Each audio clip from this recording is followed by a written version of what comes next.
Pinunit ng isang resibo ang perpektong ilusyon ko habang nagmamasa ako ng harina para sa kaarawan ng anak ko. Masayang nagbabayad ang asawa ko para sa VIP delivery room ng kanyang kabit.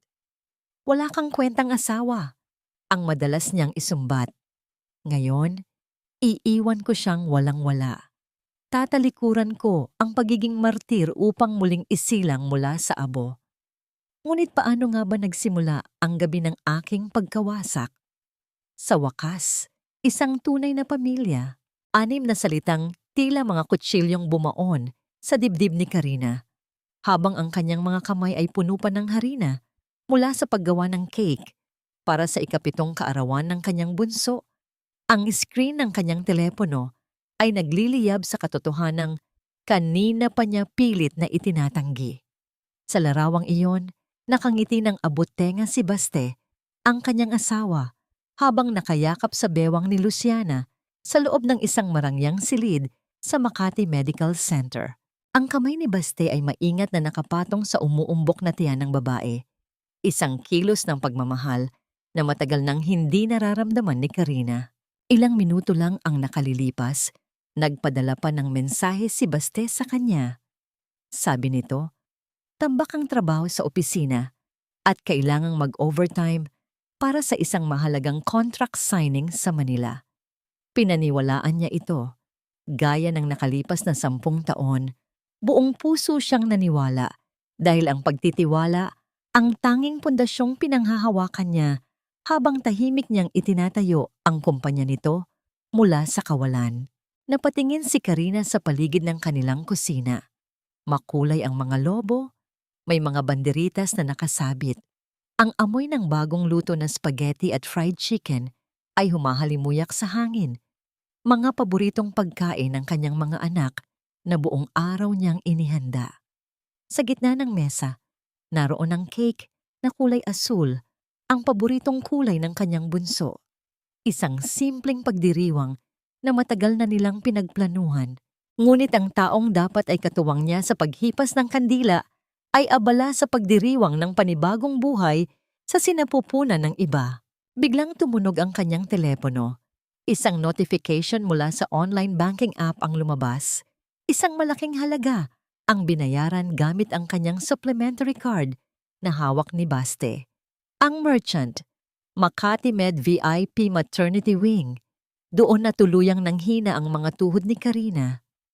Ang perang pinaghirapan niyang i-budget, ang perang bunga ng kanyang puyat sa pag-aayos ng mga audit ng kumpanya, ay ginagamit na ngayon para sa kabilang buhay ng kanyang asawa. Mama, nasaan na po si Papa? Magwi-wish na po ako. Ang tinig ni MJ, ang kanyang bunso, ay pumutol sa namumuong bagyo sa loob ng kanyang isipan. Pilit na ngumiti si Karina habang pinupunasan ang kanyang mga kamay sa kanyang apron. Ngunit ang bawat haplos ng tela sa kanyang balat ay tila gasgas ng papel sa isang bukas na sugat. Tumingin siya sa kanyang mga anak na inosenteng naghihintay ng kasiyahan. Hindi niya magawang sabihin sa mga ito na ang kanilang ama ay mayroon ng ibang tinatawag na tunay na pamilya. Papunta na siya, anak. Traffic lang siguro sa EDSA. Ang pagsisinungaling niya, isang kasinungalingang lasang-lason sa kanyang dila. Nang makalabas ang mga bata sa kusina, mabilis na pumasok si Karina sa banyo at nilak ang pinto. Binuksan niya ang gripo ng sagad upang malunod ng ingay ng bumabagsak na tubig ang anumang tunog na lalabas sa kanyang bibig.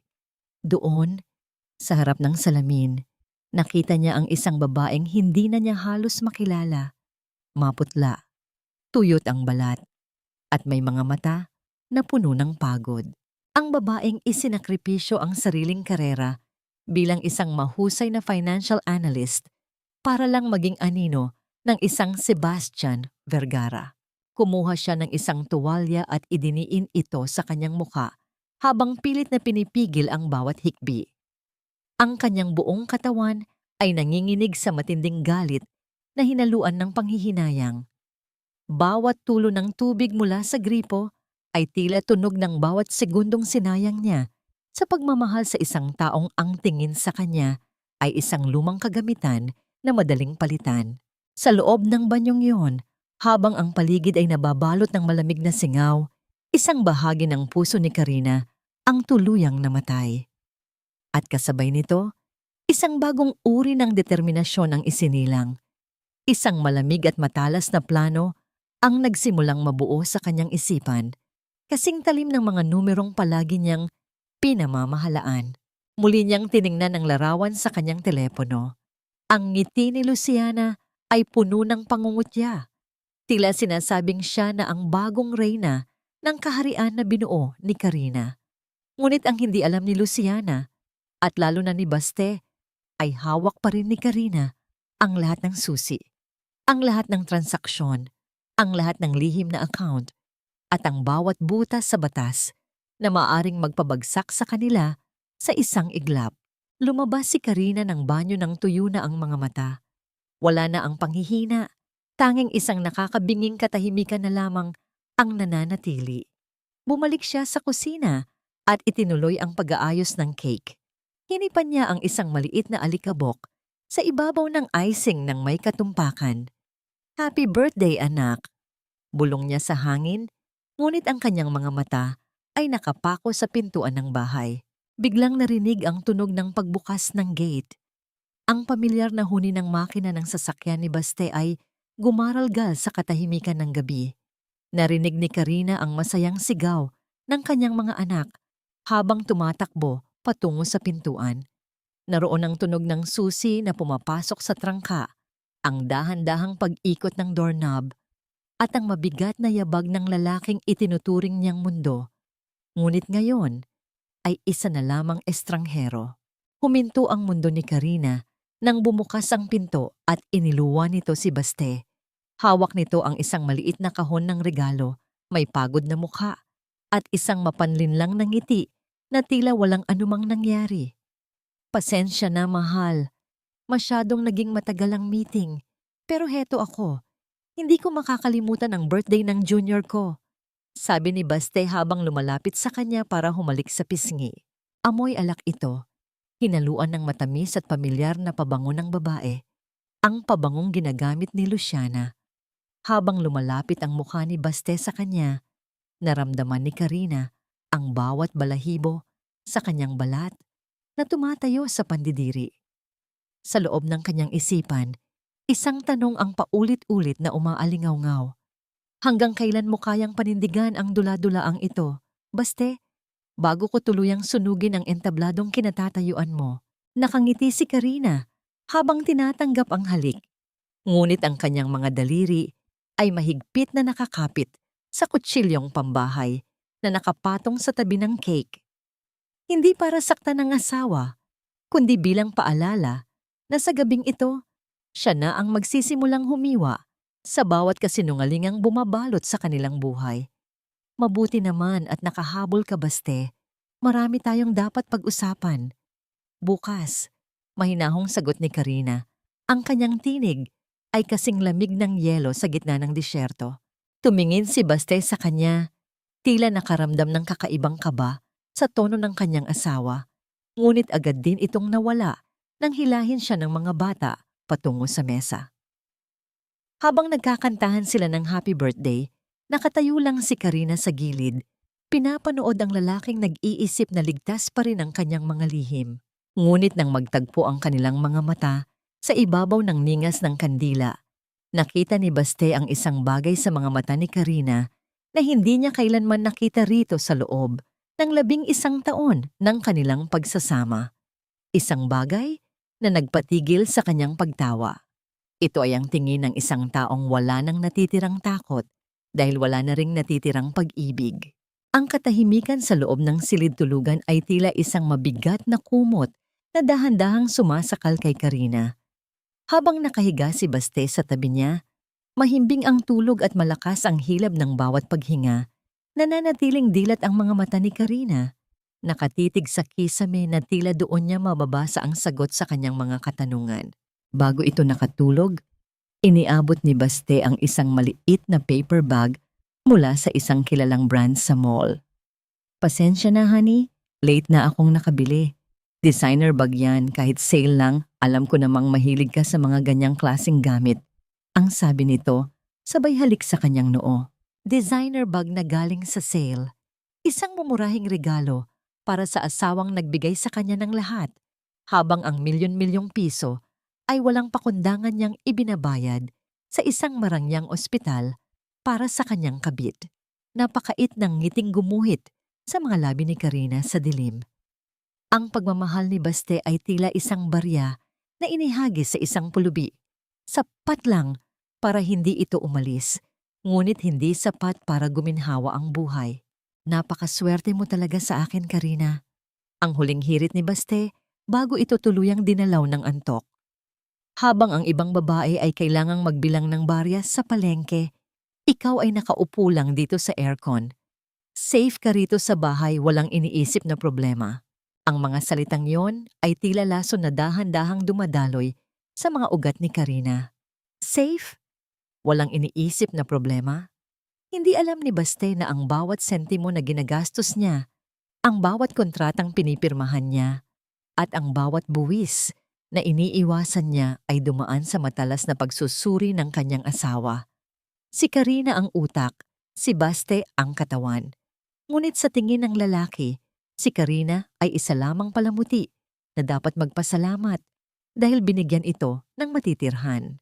Biglang bumalik sa alaala ni Karina ang tinig ni Doña Pilar, ang kanyang biyenan. Huwag mong kakalimutan, Karina, na kinuha ka namin noong wala ka ng matuluyan. Inahon ka namin mula sa pagiging ulila. Utang mo sa amin ang bawat butil ng kanin na kinakain mo at ng mga anak mo. Ang utang na loob. Iyan ang tanikalang nakagapos sa kanyang mga paa sa loob ng maraming taon. Ang pakiramdam na kailangan niyang paglingkuran ang mga Vergara hanggang sa huling patak ng kanyang dugo dahil lamang sa kinupkup siya ng mga ito noong siya ay bata pa. Ngunit habang tinitingnan niya ang anino ni Baste sa dingding, napagtanto niya na ang utang na yon ay matagal na niyang nabayaran nang may kasama pang interes. Dahan-dahang bumangon si Karina. Tinitiyak na hindi magigising ang asawa. Kinuha niya ang polo na suot ni Baste kanina at dinala ito sa loob ng walk-in closet. Doon, sa ilalim ng maliit na ilaw, masusi niyang sinuri ang tela. Amoy ng matamis na vanilla at mamahaling alak. At doon, sa bandang likuran ng kwelyo, ay isang bakas ng lipstick na kulay matingkad na rosas. Hindi ito ang kulay na ginagamit ni Karina. Ang bakas na yon ay tila isang selyo ng pagtataksil, isang pruweba na ang lalaking katabi niya sa kama ay pag-aari na rin ng iba. Hindi umiyak si Karina. Sa halip, inilabas niya ang kanyang sariling telepono at kinuha ang pinakamalinaw na anggulo ng dumi sa damit. Pagkatapos, maingat niyang itinupi ang polo at ibinalik sa laundry basket na tila ba wala siyang nakita. Ang bawat kilos niya ay kalkulado, walang labis, walang kulang. Eksaktong 2:00 ng madaling araw nang gumaralgal ang telepono ni Baste sa ibabaw ng nightstand. Isang tawag mula sa isang unregistered number. Hindi ito sinagot ni Baste. Sa halip ay mabilis nitong pinatay ang tawag nang magising. Sabay sulyap kay Karina para tingnan kung nagising ito. Nagpatulog-tulugan si Karina. Naramdaman niya ang pagbangon ni Baste at ang marahang paglabas nito sa silid. Sinundan niya ang bawat yabag nito hanggang sa makarinig siya ng mahinang bulong mula sa pasilyo. "Babe, sabi ko naman sa'yo, huwag kang tatawag ng ganitong oras." "Oo, alam ko. Malapit na. Konting tiis na lang. Mawawala na rin ang istorbo sa buhay natin." Ang istorbo. Ang tawag ni Baste sa asawang nagligtas sa kanya mula sa pagkabangkarote ay istorbo. Nang bumalik si Baste at muling nakatulog, marahang lumabas si Karina at nagtungo sa kanyang maliit na opisina sa dulo ng bahay. Binuksan niya ang kanyang laptop. Ang screen ay nagbigay ng malamig na asul na liwanag sa kanyang mukha. Pinindot niya ang keyboard. Ang tunog ng bawat letra ay tila tibok ng pusong naghahanda sa isang malaking digmaan. Lumabas ang isang folder na may titulong Vergara Financial System. Ito ang software na siya mismo ang gumawa ang nag-iisang programang kumokontrol sa lahat ng daloy ng pera ng kumpanya ni Baste. Nakita niya ang lahat, ang mga lihim na transfer ng pondo sa account ni Luciana, ang mga overpricing sa mga materyales sa construction, at ang mga dokumentong hindi nakadeklara sa audit. Inilagay niya ang kanyang daliri sa delete button ng master backup. Ang lahat ng datos na ito ay bunga ng kanyang talino. Kung aalis siya, wala siyang balak iwanan ang kanyang utak sa mga taong walang ibang ginawa, kundi maliitin siya. Ngunit bago niya gawin iyon, may isang bagay siyang nakita sa screen na nagpapatigil sa kanyang hininga. Isang email na kaka-receive lang sa business account ni Baste. Ang subject, Notice of Foreclosure, Vergara Ancestral Home. Nanginig ang mga daliri ni Karina. Ang Ancestral Home ay ang kumpanya at ang mansyon na tinitirhan nila ngayon. Bakit may foreclosure notice? Saan dinala ni Baste ang perang dapat ay pambayad sa bangko? Sa sandaling iyon, naririnig ni Karina ang isang yabag mula sa likuran niya. Isang mabigat na yabag na papalapit sa pinto ng kanyang opisina.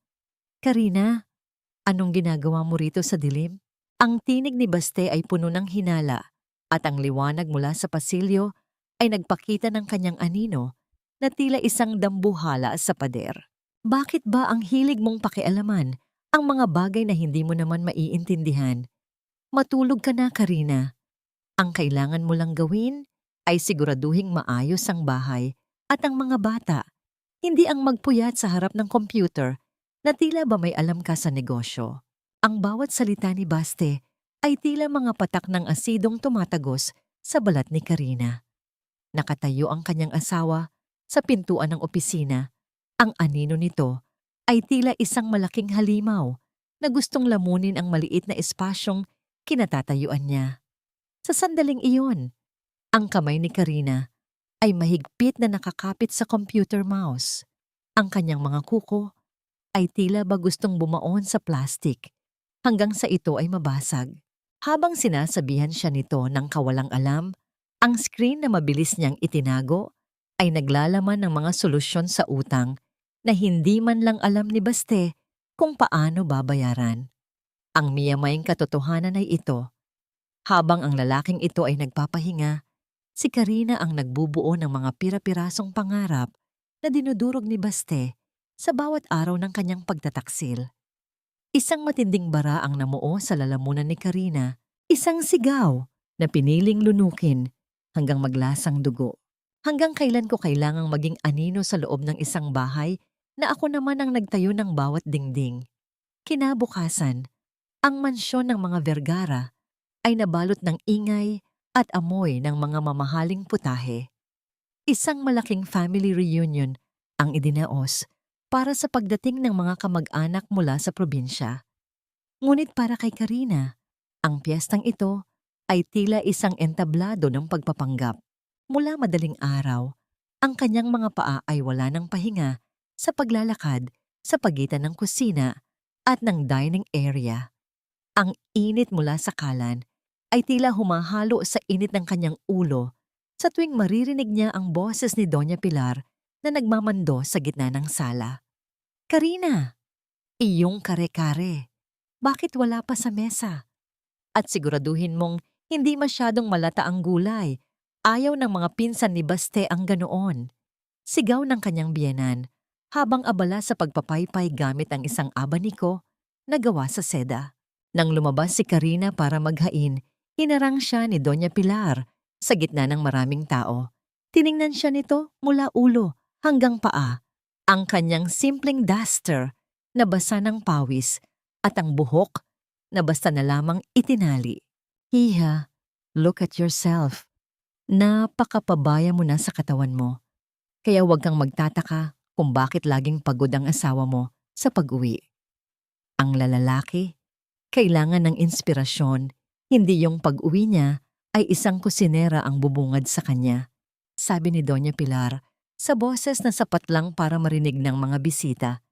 Isang mahinang tawanan ang umalingaw-ngaw sa paligid. Hindi sumagot si Karina. Ibinaba niya ang pinggan ng dahan-dahan sa mesa, Ang tunog ng porselana na tumatama sa kahoy ay tila isang babala na tanging siya lang ang nakakaintindi. Isang sigaw na piniling lunukin hanggang maglasang dugo. Secretary ko, ma, may mahalagang papeles na kailangang pirmahan bukas, kaya pinapunta ko na siya rito. Mabilis na paliwanag ni Baste, habang hindi maalis ang tingin niya sa mapanuksong mga mata ni Luciana. Parang sampalang bawat kilos ni Luciana. Pumasok ito sa kusina kung saan nag-iisang naghuhugas si Karina. Ang mamahaling pabango nito'y sumasalungat sa amoy ng bawang at sibuyas sa paligid. Sekretary ko, ma, may mahalagang papeles na kailangang pirmahan bukas, kaya pinapunta ko na siya rito. Mabilis na paliwanag ni Baste habang hindi maalis ang tingin niya sa mapanuksong mga mata ni Luciana. Parang sampalang bawat kilos ni Luciana. Pumasok ito sa kusina kung saan nag-iisang naghuhugas si Karina. Ang mamahaling pabango nito'y sumasalungat sa amoy ng bawang at sibuyas sa paligid. Ang init dito, di ba? Ani Luciana, hinahaplos ang lantad niyang tiyan. Kaya siguro hindi na tumatagal si Baste sa bahay na to. Nakakasuffocate. Tumingin si Karina, malamig at walang emosyon. Ang maruming hangin, laging nakakahanap ng labasan, Luciana. Pero tandaan mo, kahit gaano kalayo ang lipad ng langaw, sa basura pa rin ang balik. Ang init dito. Di ba? Ani Luciana, hinahaplos ang lantad niyang tiyan. Kaya siguro hindi na tumatagal si Baste sa bahay na to. Nakakasuffocate. Tumingin si Karina, malamig at walang emosyon. Ang maruming hangin, laging nakakahanap ng labasan, Luciana. Pero tandaan mo, kahit gaano kalayo ang lipad ng langaw, sa basura pa rin ang balik. Ma, konting tiis na lang. Hinihintay ko lang na manganak si Luciana at makuha ang lalaking tagapagmana na hindi na ibigay ni Karina. Kapag nangyari yun, kusa ko siyang palalayasin. Wala naman siyang mapupuntahan, wala siyang pera, at wala siyang kakayahan. She's just a liability now. Ang bawat salita ni Baste ay tila isang pako na ibinaon sa kabaong ng kanilang pagsasama. Ang bawat sakripisyo ni Karina, ang bawat gabing puyat niya sa pag-aayos ng negosyo nito, ay itinuring lang na liability. Sa dilim ng pantry, naramdaman ni Karina ang isang malamig na tubig na pumatak sa kanyang kamay. Hindi ito luha. Ito ay ang pawis ng isang taong handa nang pumatay ng nakaraan para sa isang bagong kinabukasan. Nang makaalis ang dalawa, lumabas si Karina at nakita ang kanyang telepono sa ibabaw ng mesa. Isang notification ang lumitaw. Isang mensahe mula kay Attorney Hugo. Karina, handa na ang mga dokumento. Pero kailangan nating kumilos ngayon din. May nalaman akong mas malala pa sa foreclosure. Biglang narinig ni Karina ang isang malakas na kalabog mula sa itaas ng bahay, ang kwarto nila ni Baste. Isang tunog ng nabasag na salamin ang umalingaw-ngaw sa buong mansyon. Kasunod ang isang matinding tili mula kay Luciana. Baste! Ang dugo! Tulungan mo ako! Ang bawat yabag sa hagdanan ay tila isang dagundong ng gumuho na pangarap. Sa loob ng silid na itinuring ni Karina na kanyang santuwaryo, nakita niya si Baste na nagkakandara pa. Buhat-buhat ang isang namimilipit na Luciana. Ang puting bedsheet na pinili ni Karina nang may pagmamahal ay mayroon ng bahid ng pulang likido, isang mantsa na hindi lamang sa tela, kundi sa dangal ng kanilang tahanan. Karina, huwag kang nakatayo lang dyan. Kunin mo ang susi ng kotse. Bilisan mo. Ang bulyaw ni Baste, ang kanyang boses ay puno ng takot at pag-aalala na hindi kailanman narinig ni Karina para sa sarili niya. Walang kibo si Karina. Pinanood niya kung paano ituring ni Baste ang kabit nito na tila isang babasaging kristal, habang siya ay itinuturing na lamang na isang kasangkapan sa bahay. Sa gitna ng kaguluhan, ang kanyang biyenan na si Doña Pilar ay panay ang krus sa dibdib, humihikbi at nagdarasal para sa apo na hindi pa man isinisilang ay naging mitsana ng pagkawasak ng lahat. Nang makaalis ang sasakyan, naiwan ang mansyon sa isang nakabibinging katahimikan. Ang mga tirang pagkain sa mesa, ang mga maruruming pinggan, at ang mantsa sa kanyang kama ay naging saksi sa kanyang pag-iisa. Doon, sa gitna ng sala, dahan-dahang lumapit si Manang Rosa, ang matandang buwim na nag-alaga kay Baste simula pagkabata. Hinawakan ni Manang Rosa ang nanginginig na kamay ni Karina. Anak, hindi mo na kailangang tiisin ito. Nakikita ng Diyos ang lahat ng dumi sa ilalim ng carpet ng bahay na ito. Bulong ng matanda, ang kanyang mga mata ay puno ng pighati. Hindi sumagot si Karina, ngunit ang mahigpit na pisil niya sa kamay ni Manang ay sapat na upang iparating ang pasasalamat. Kumuha siya ng isang basong tubig, uminom ng dahan-dahan, at muling tiningnan ang kanyang telepono. Oras na, kinabukasan, sa isang liblib na coffee shop na malayo sa mapanghusgang mata ng kanilang komunidad, nakaupo si Karina sa tapat ng isang lalaking may seryosong mukha at matatalas na mata, si Attorney Hugo Salcedo. Karina, natanggap ko ang mga dokumentong ipinadala mo. Simula ni Hugo, ang kanyang tinig ay mababa at puno ng awtoridad. Pero may natuklasan ako na mas malalim pa sa foreclosure notice na nakita mo. Inilapag ni Hugo ang isang folder sa mesa. Hindi lang basta utang ang kumpanya, Karina. Ginamit ni Baste ang pirma mo para sa mga ghost projects. May mga transaksyon na nagkakahalaga ng 50 milyong piso na nakapangalan sa'yo. Kapag bumagsak ang kumpanya, ikaw ang haharapin ng batas, hindi siya. Ginigisa ka niya sa sarili mong mantika. Tila tumigil ang pag-ikot ng mundo para kay Karina. Ang lalaking pinagkatiwalaan niya ng kanyang buhay ay hindi lamang siya ipinagpalit, kundi binalak din siyang gawing panakip butas sa mga ilegal nitong gawain. Isang malamig na kilabot ang gumapang sa kanyang likuran. Anong kailangan kong gawin? Tanong ni Karina. Ang kanyang boses ay hindi nanginginig. Bagkus ay puno ng isang mapanganib na kalmado. Kailangan nating ilipat ang lahat ng asset na maaari nating iligtas bago niya malaman na alam mo na ang lahat. Pero mag-ingat ka, Karina. Mukhang may nagmamanman sa atin. Babala ni Hugo. Lumingon si Karina sa paligid. Sa isang sulok ng cafe, may isang lalaking nakasuot ng itim na jacket at sombrero, nakatitig sa kanila sa likod ng isang pahayagan. Hindi maaninag ang mukha nito, ngunit ang aura nito ay nagbibigay ng kakaibang kaba. Mabilis na nagpaalam si Karina. Pag-uwi niya sa bahay, sinalubong siya ng isang matinding tensyon. Naroon si Baste, nakaupo sa sofa, madilim ang mukha at may hawak na isang kulay kape na envelope. Wala si Doña Pilar at Luciana, tila nasa ospital pa ang mga ito. Saan ka galing, Karina? Tanong ni Baste.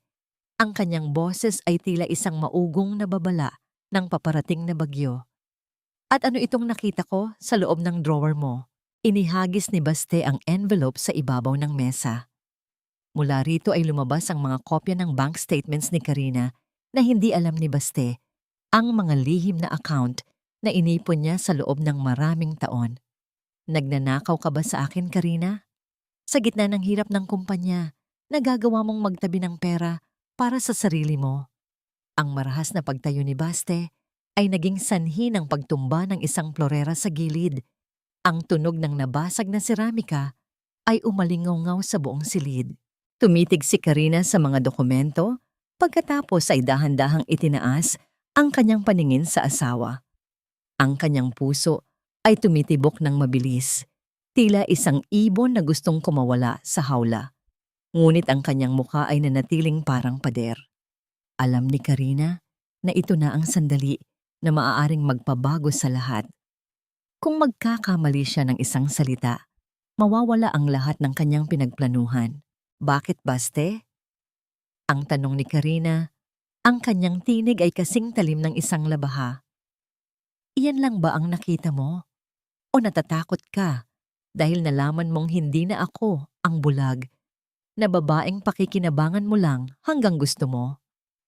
Ang galit sa mukha ni Baste ay napalitan ng isang nakapanlulumong ngisi.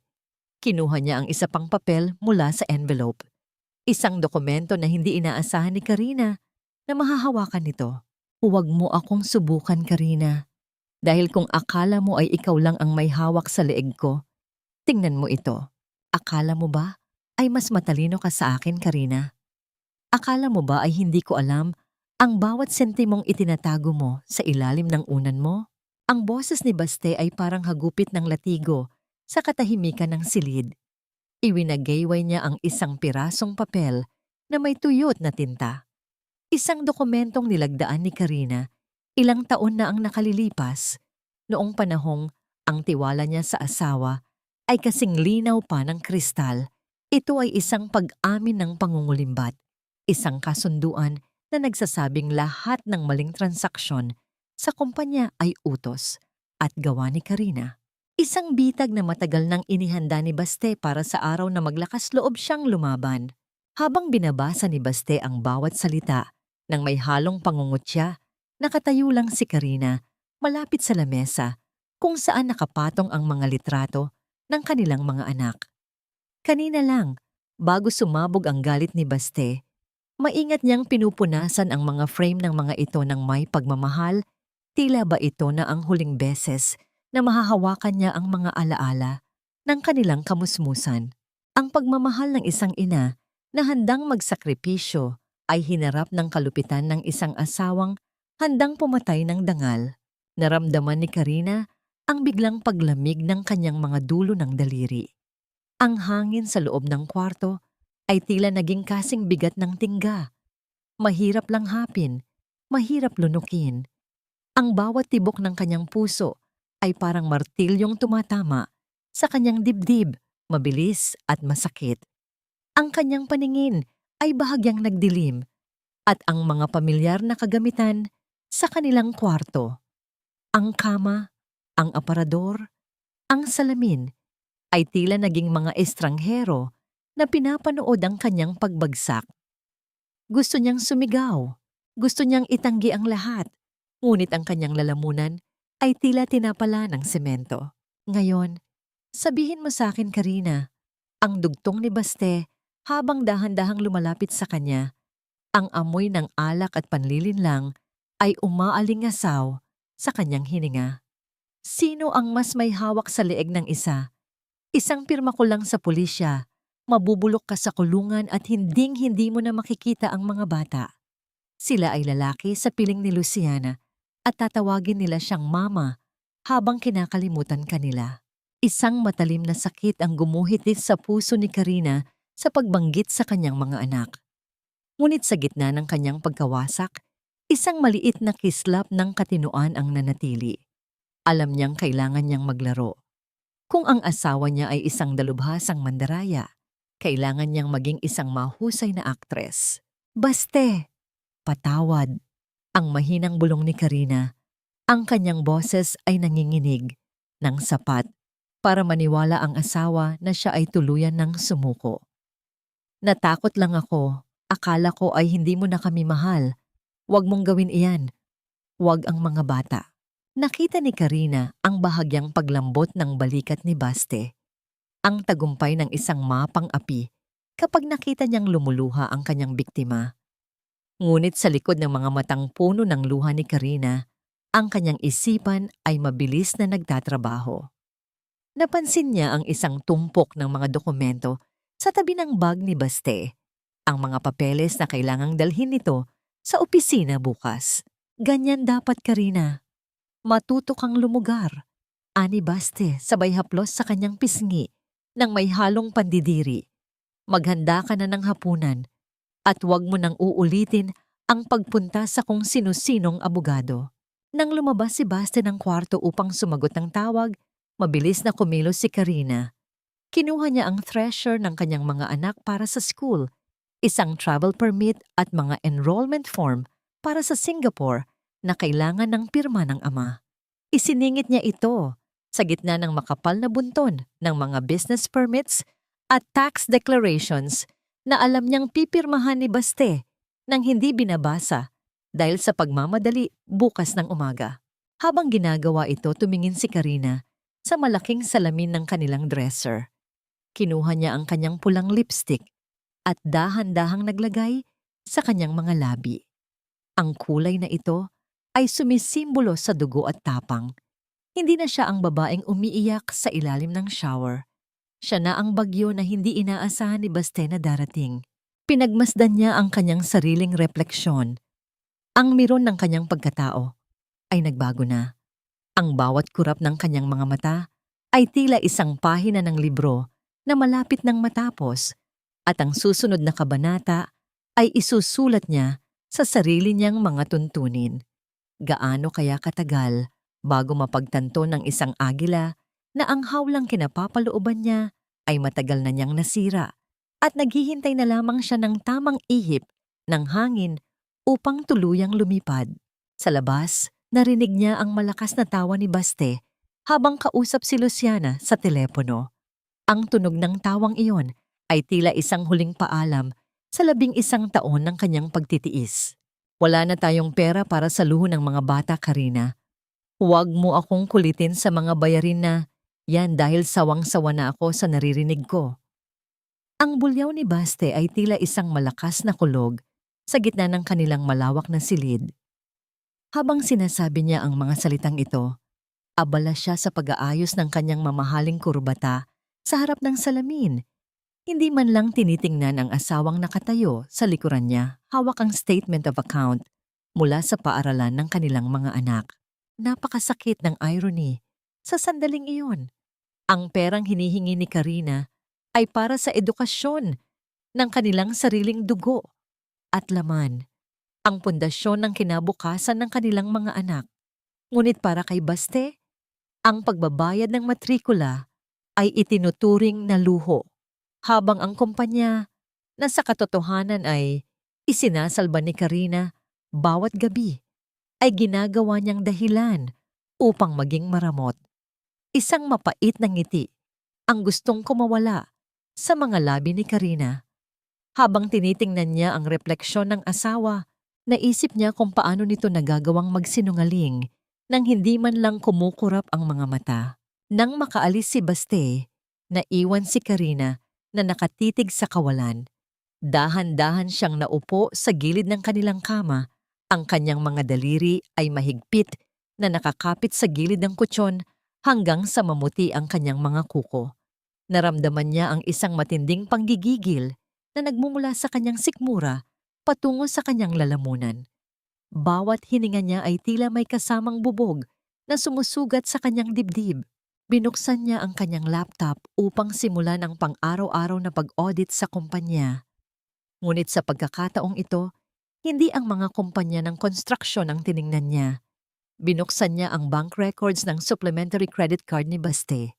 Doon, bumungad sa kanya ang isang transaksyong naganap nung nakaraang hapon lamang.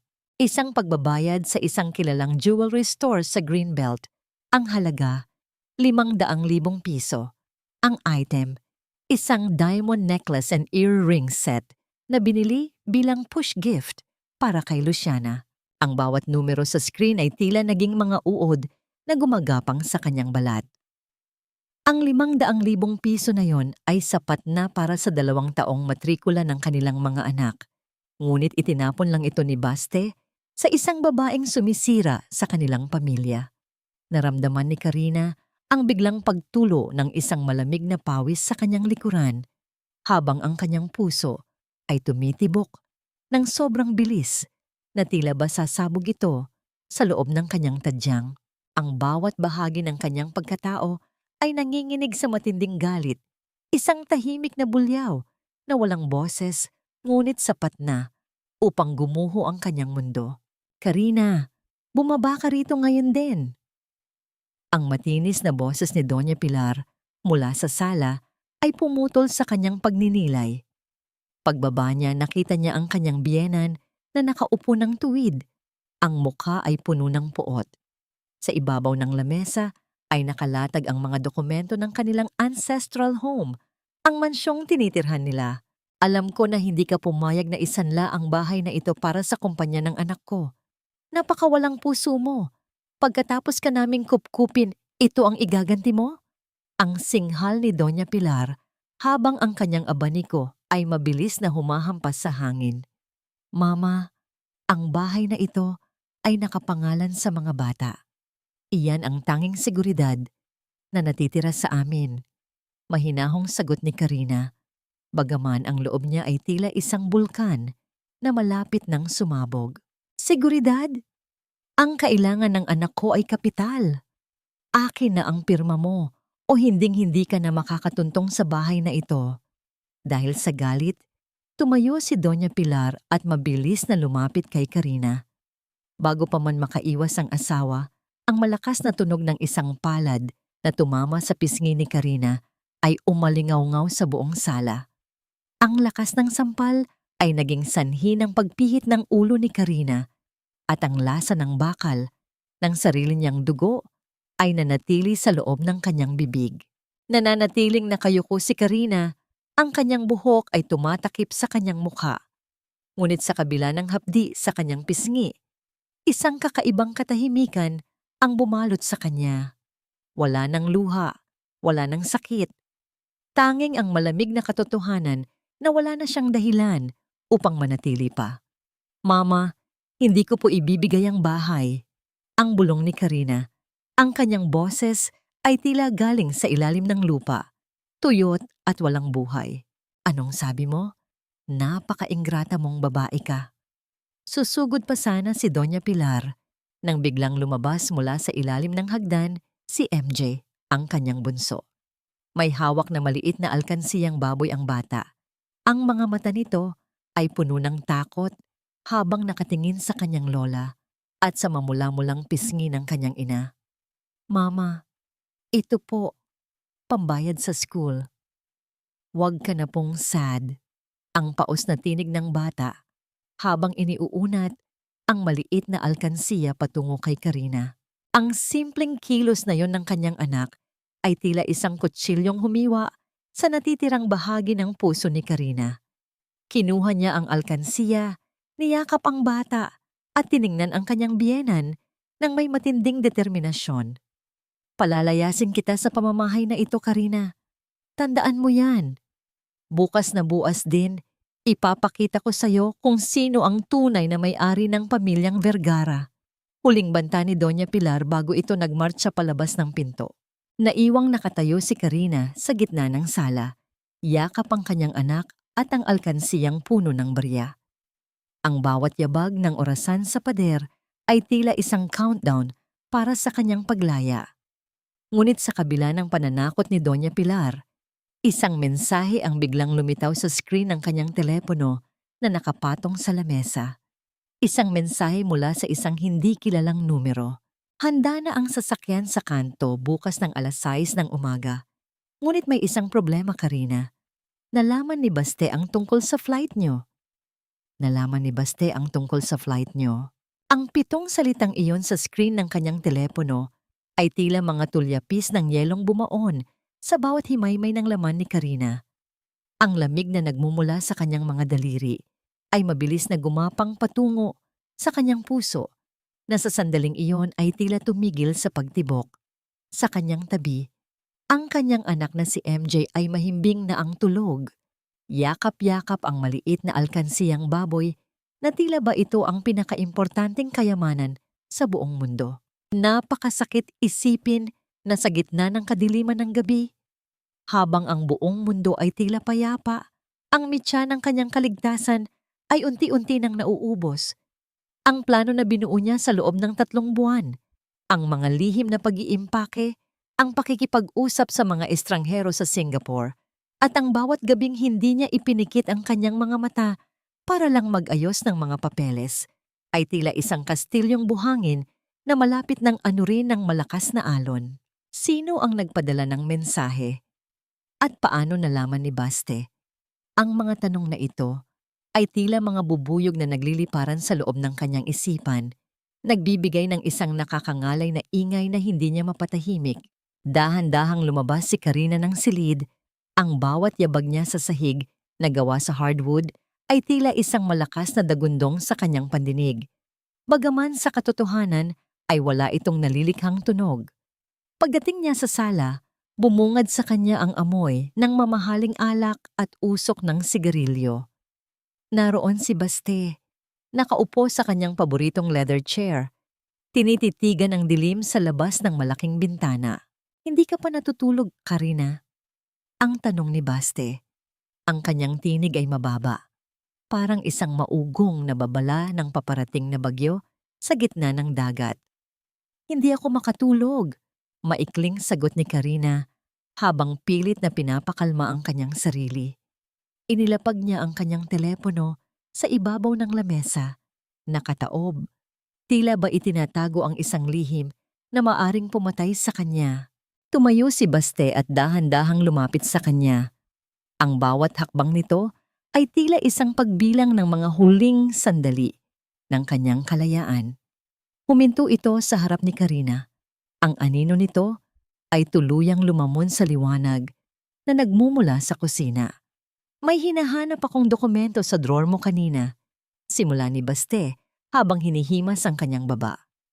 Isang dokumento tungkol sa kumpanya. Pero alam mo ba kung ano ang nakita ko? Naramdaman ni Karina ang pagtuyo ng kanyang lalamunan. Ang bawat lunok niya ay tila may kasamang matatalas na tinik. Ano yon, Baste? Inilabas ni Baste ang isang kulay kape na folder mula sa kanyang likuran. Ibinagsak niya ito sa lamesa at ang tunog ng pagbagsak ng papel sa matigas na ibabaw ay tila isang putok ng baril sa katahimikan ng gabi. Mula sa loob ng folder ay lumabas ang mga flight itinerary patungong Singapore na nakapangalan kay Karina at sa kanilang mga anak. Akala mo ba ay ganoon ako kauto-uto, Karina? Akala mo ba ay hahayaan kitang itakas ang mga anak ko at ang perang pinaghirapan ko sa ibang bansa? Ang bawat salita ni Baste ay puno ng pangungutya at matinding puot.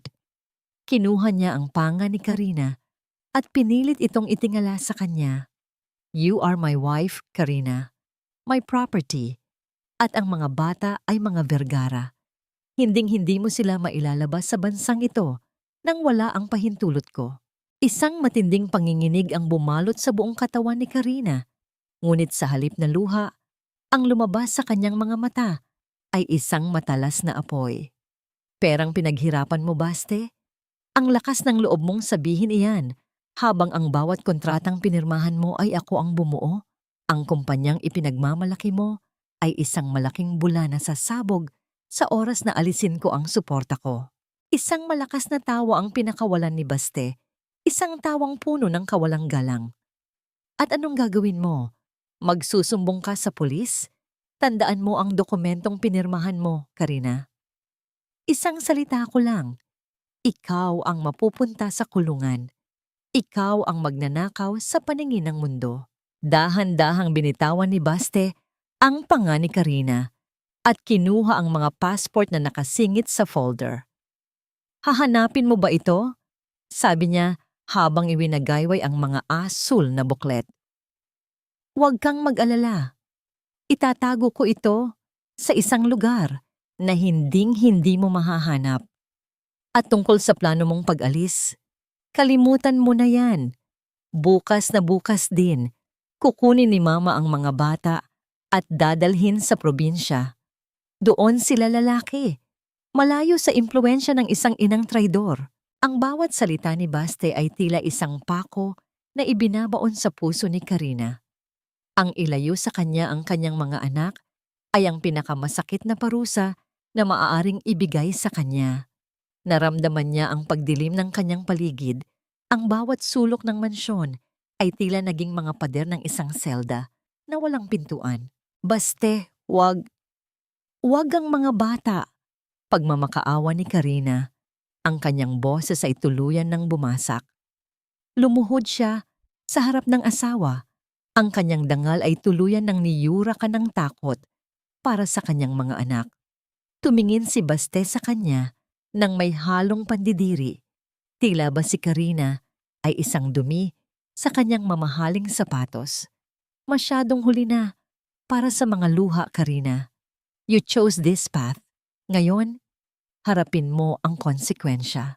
Nang talikuran siya ni Baste, At magsimulang umakyat sa hagdan, dala ang mga passport, naiwan si Karina sa sahig, mag-isa sa dilim.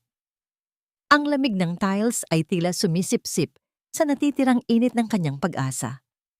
Ngunit sa gitna ng kanyang paghihinagpis, ang kanyang telepono sa ibabaw ng lamesa ay muling umilaw.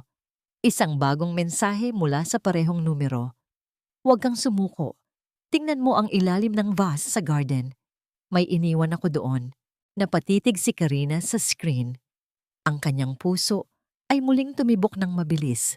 Ngunit sa pagkakataong ito, hindi ito dahil sa takot, kundi dahil sa isang munting kislap ng pag-asa sa gitna ng madilim na gabi. Sino ang taong ito na tila alam ang bawat kilos sa loob ng bahay? At ano ang naghihintay sa kanya sa ilalim ng vase sa hardin? Biglang narinig ni Karina ang malakas na pagsara ng pinto ng silid ni Baste sa itaas. Kasunod ang tunog ng paglock ng vault sa loob ng closet nito. Alam niyang nandoon ang mga passport. Tumayo si Karina, pinunasan ang kanyang mga luha at lumingon sa pintuan patungo sa hardin. Ang hangin sa labas ay umiihip ng malakas. Naging sanhi ng paghampas ng mga dahon sa bintana, na tila ba tinatawag siya ng kalayaan. Ang gabi ay tila isang malawak na dagat ng itim na tinta. Tahimik ngunit nagbabanta ng panganib sa bawat sulok. Sa loob ng madilim na sala, ang tanging naririnig ni Karina ay ang sarili niyang paghinga, na tila isang gilingang pilit na umiikot sa gitna ng matinding pagod. Ang bawat tibok ng kanyang puso ay isang paalala na ang oras ay hindi na niya kakampi. Dahan-dahan siyang tumayo mula sa malamig na sahig. Ang kanyang mga binti ay nangangatal, ngunit ang kanyang diwa ay nagsisimulang mag-apoy sa galit. Lumingon siya sa hagdanan, kung saan huling nakita ang anino ni Baste. Ang lalaking iyon, ang lalaking nanumpa sa harap ng dambana na poprotektahan siya. Ang siya ngayong naglalagay ng mga rehas sa kanyang buhay. Inayos ni Karina ang kanyang sarili at marahang binuksan ang glass door patungo sa hardin. Ang langit-ngit ng pinto ay tila isang sigaw sa gitna ng katahimikan, kaya't sandali siyang napatigil, pigil ang hininga, hanggang sa masiguro niyang walang nagising sa itaas. Ang hangin sa labas ay malamig at may amoy ng basang lupa at mga sampagwita. Sa ilalim ng malamlam na liwanag ng buwan, ang mga halaman ay tila mga aninong sumasayaw sa ihip ng hangin. Tinahak ni Karina ang landas patungo sa malaking florera na gawa sa terracotta na nakalagay sa dulo ng garden, malapit sa bakod na puno ng gumamela. Doon, sa ilalim ng mabigat na base ng florera, naramdaman ng kanyang mga daliri ang isang matigas at malamig na bagay na nakabalot sa plastik. Mabilis niya itong kinuha at itinago sa kanyang bulsa. Hindi muna niya ito binuksan doon. Alam niyang may mga mata sa paligid, kahit sa gitna ng kadiliman. Pagbalik niya sa loob, nagtuloy siya sa labahan, ang nag-iisang lugar sa bahay na hindi pinupuntahan ni Baste dahil sa kayabangan nito. Doon, sa ilalim ng liwanag ng isang maliit na flashlight, binuksan niya ang balot. Nanlaki ang mga mata ni Karina. Hindi ito pera, hindi rin ito susi. Ito ay isang set ng mga dokumento at isang maliit na voice recorder. Kasama nito ang isang sulat na may pamilyar na sulat kamay. Ang kinuha ni Baste ay mga lumang passport na matagal nang expired. Itinago ko ang mga bago pa niya makita. Narito ang mga ebidensya ng pagnanakaw niya sa sariling ina.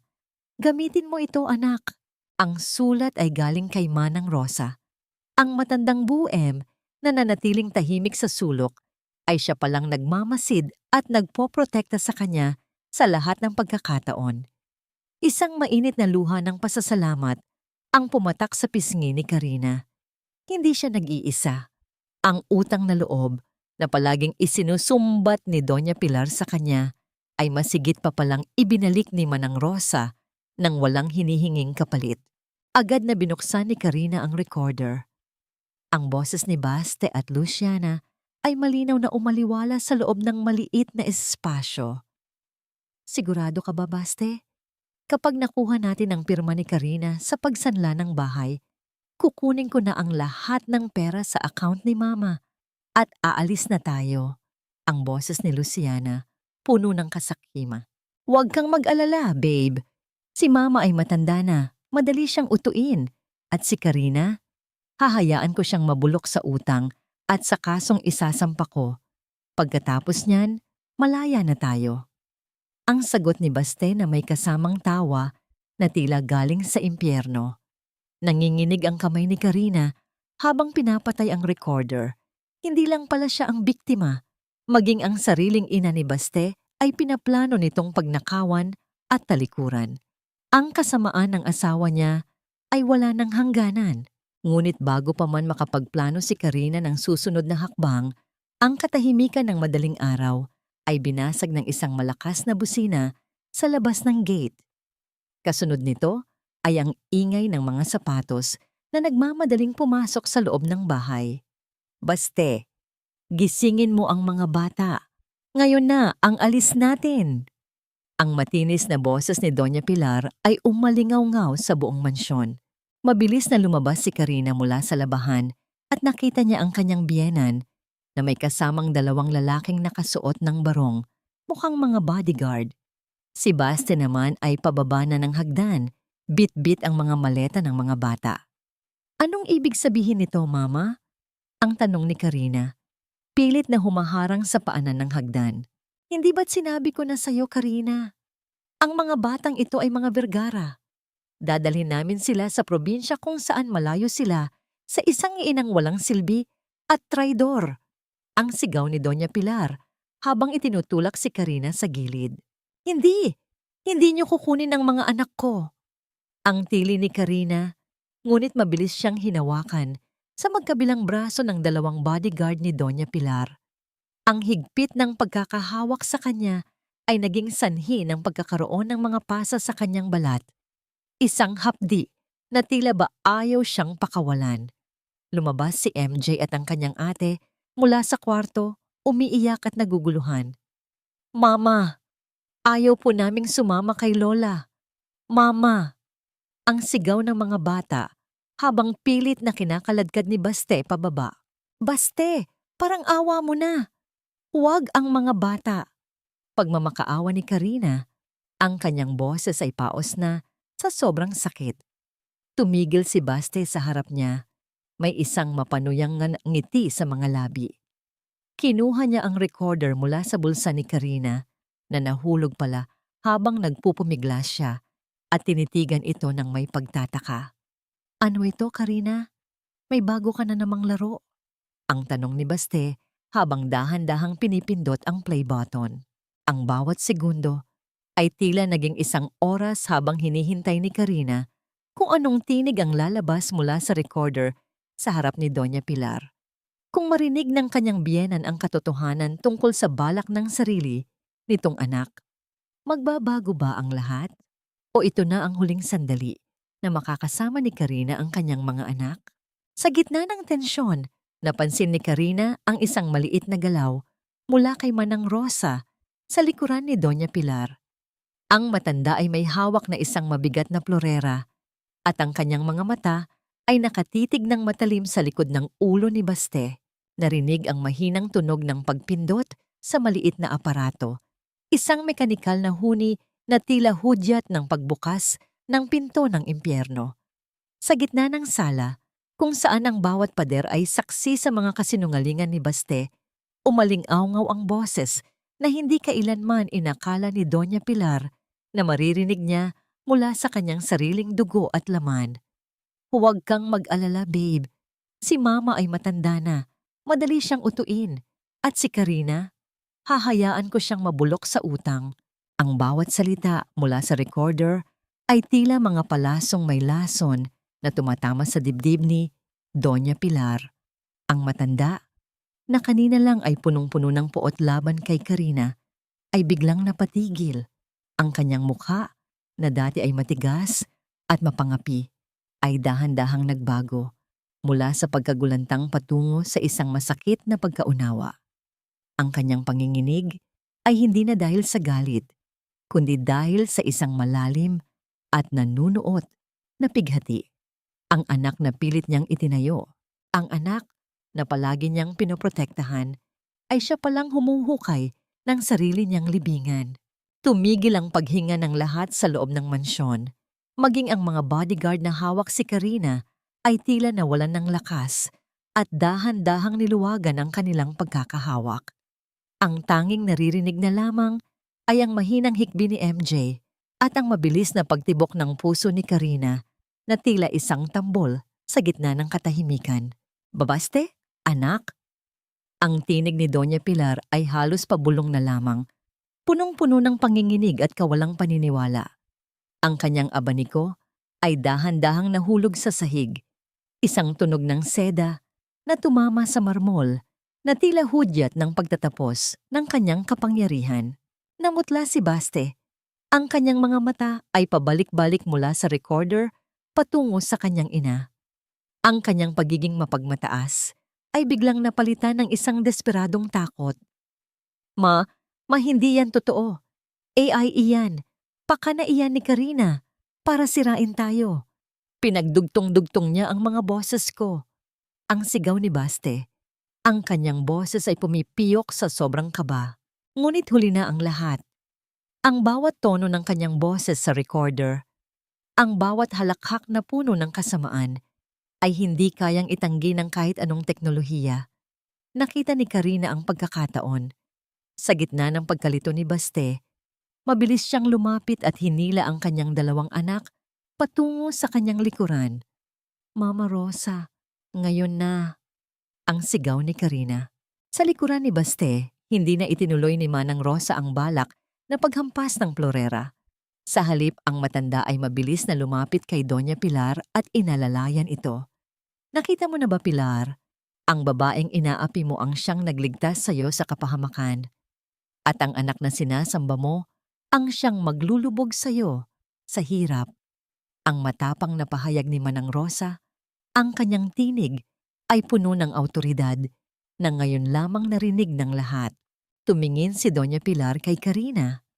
Sa mga matang yon ay nakita ni Karina ang isang bagay na hindi niya inasahan, ang pagsisisi, ngunit ang tensyon ay hindi pa natatapos. Dahil sa takot na mawala ang lahat, naging marahas si Baste. Nilapitan niya si Karina at pilit na kinuha ang mga bata. "Hindi kayo aalis. Akin ang mga batang ito. Akin ang lahat." Ang pagwawala ni Baste. Itinulak niya si Karina ng malakas. Naging sanhi upang tumama ang likod nito sa dulo ng lamesa. Isang matinding kirot ang gumuhit sa katawan ni Karina, ngunit hindi niya binitawan ang kamay ng kanyang mga anak. "Baste, tumigil ka na." Ang huling sigaw ni Doña Pilar bago ito tuluyang nawalan ng malay dahil sa sobrang taas ng presyo ng dugo. Ang kanyang katawan ay dahan-dahang bumagsak sa mga bisig ni Manang Rosa. Sa gitna ng kaguluhan, narinig ang tunog ng mabilis na pagpreno ng isang sasakyan sa labas ng mansyon. Hindi ito ang sasakyan ni Luciana. Ito ay isang itim na van na may tatak ng kumpanya ng seguridad na hindi pamilyar kay Baste. Bumukas ang pintuan at iniluwan nito si Attorney Hugo, kasama ang dalawang opisyal ng pulisya. Hawak ni Hugo ang isang makapal na bundle ng mga dokumento, mga warrants at notices na matagal nang inihanda ni Karina sa dilim. "Sebastian Vergara, mayroon kaming search warrant para sa mga ghost projects at money laundering charges. At narito rin ang temporary protection order para sa asawa at mga anak mo." Ang malamig na pahayag ni Attorney Hugo. Napatigil si Baste. Ang kanyang mukha ay naging parang abo sa putla. Tumingin si Karina kay Hugo at sa unang pagkakataon, sa loob ng maraming taon, naramdaman niya ang tunay na amoy ng kalayaan. Hindi na amoy ng dumi o lason, kundi amoy ng bagong umaga. Ngunit habang pilit na pinupusasan ng mga pulis si Baste, ang asawa niya ay biglang tumawa ng malakas, isang tawang tila baliw. "Akala mo ba nanalo ka na, Karina? Tingnan mo ang telepono mo. Tingnan mo kung nasaan si Luciana ngayon." Mabilis na tiningnan ni Karina ang kanyang telepono. Isang video call ang biglang pumasok mula sa isang hindi kilalang numero. Ang screen ay nagpakita ng isang madilim na kwarto at doon, nakita niya ang isang bagay na nagpatigil sa tibok ng kanyang puso. Ang kanyang bunso, si MJ ay wala na sa tabi niya. Sa gitna ng gulo, hindi niya napansin na may kumuha sa bata. Sa screen, makikita si Luciana na may hawak na gunting, nakaturo sa buhok ni MJ na umiiyak sa isang sulok. Isang hakbang pa, Karina, at hinding-hindi mo na makikita ang tagapagmana ng mga Vergara. Ang boses ni Luciana ay puno ng pagkabaliw. Napatitig si Karina sa paligid. Ang kanyang anak na si MJ ay wala na nga sa kanyang tabi. Ang bodyguard na kanina ay humahawak sa kanya ay nawala na rin sa gitna ng dilim. Isang matinding panginginig ang bumalot sa buong pagkatao ni Karina. Ang kalayaang akala niya ay hawak na niya ay tila isang muling panaginip na mabilis na naglaho. Walang boses ang pinakamatinding takot. Ito ay isang uri ng katahimikan na sumasakal sa iyong paghinga. Isang lamig na nanunuot sa iyong mga buto hanggang sa maramdaman mo ang unti-unting paghinto ng mundo. Sa screen ng kanyang telepono, ang mukha ni Luciana ay tila isang imahe mula sa isang masamang panaginip.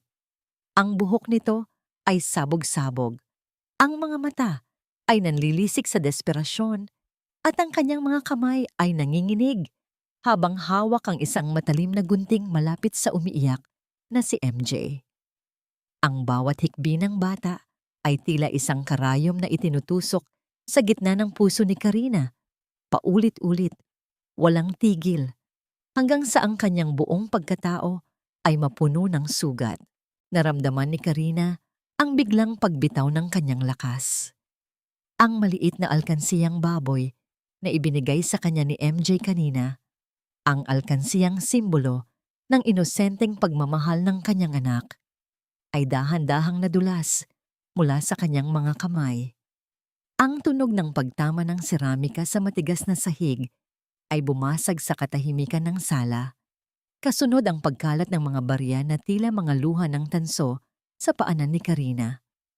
Ito ang huling alaala ng huling sandaling hawak niya ang kamay ng kanyang anak at ngayon, ang kamay na yon ay nasa panganib dahil sa kasakiman ng ibang tao. Luciana, pakiusap, wag ang anak ko. Sa akin ka may galit, huwag mong idamay ang bata. Ang pagsusumamo ni Karina. Ang kanyang boses ay nanginginig. Halos hindi lumalabas sa kanyang lalamunan dahil sa tindi ng bara ng emosyon. Ang bawat bahagi ng kanyang katawan ay nanginginig sa matinding takot.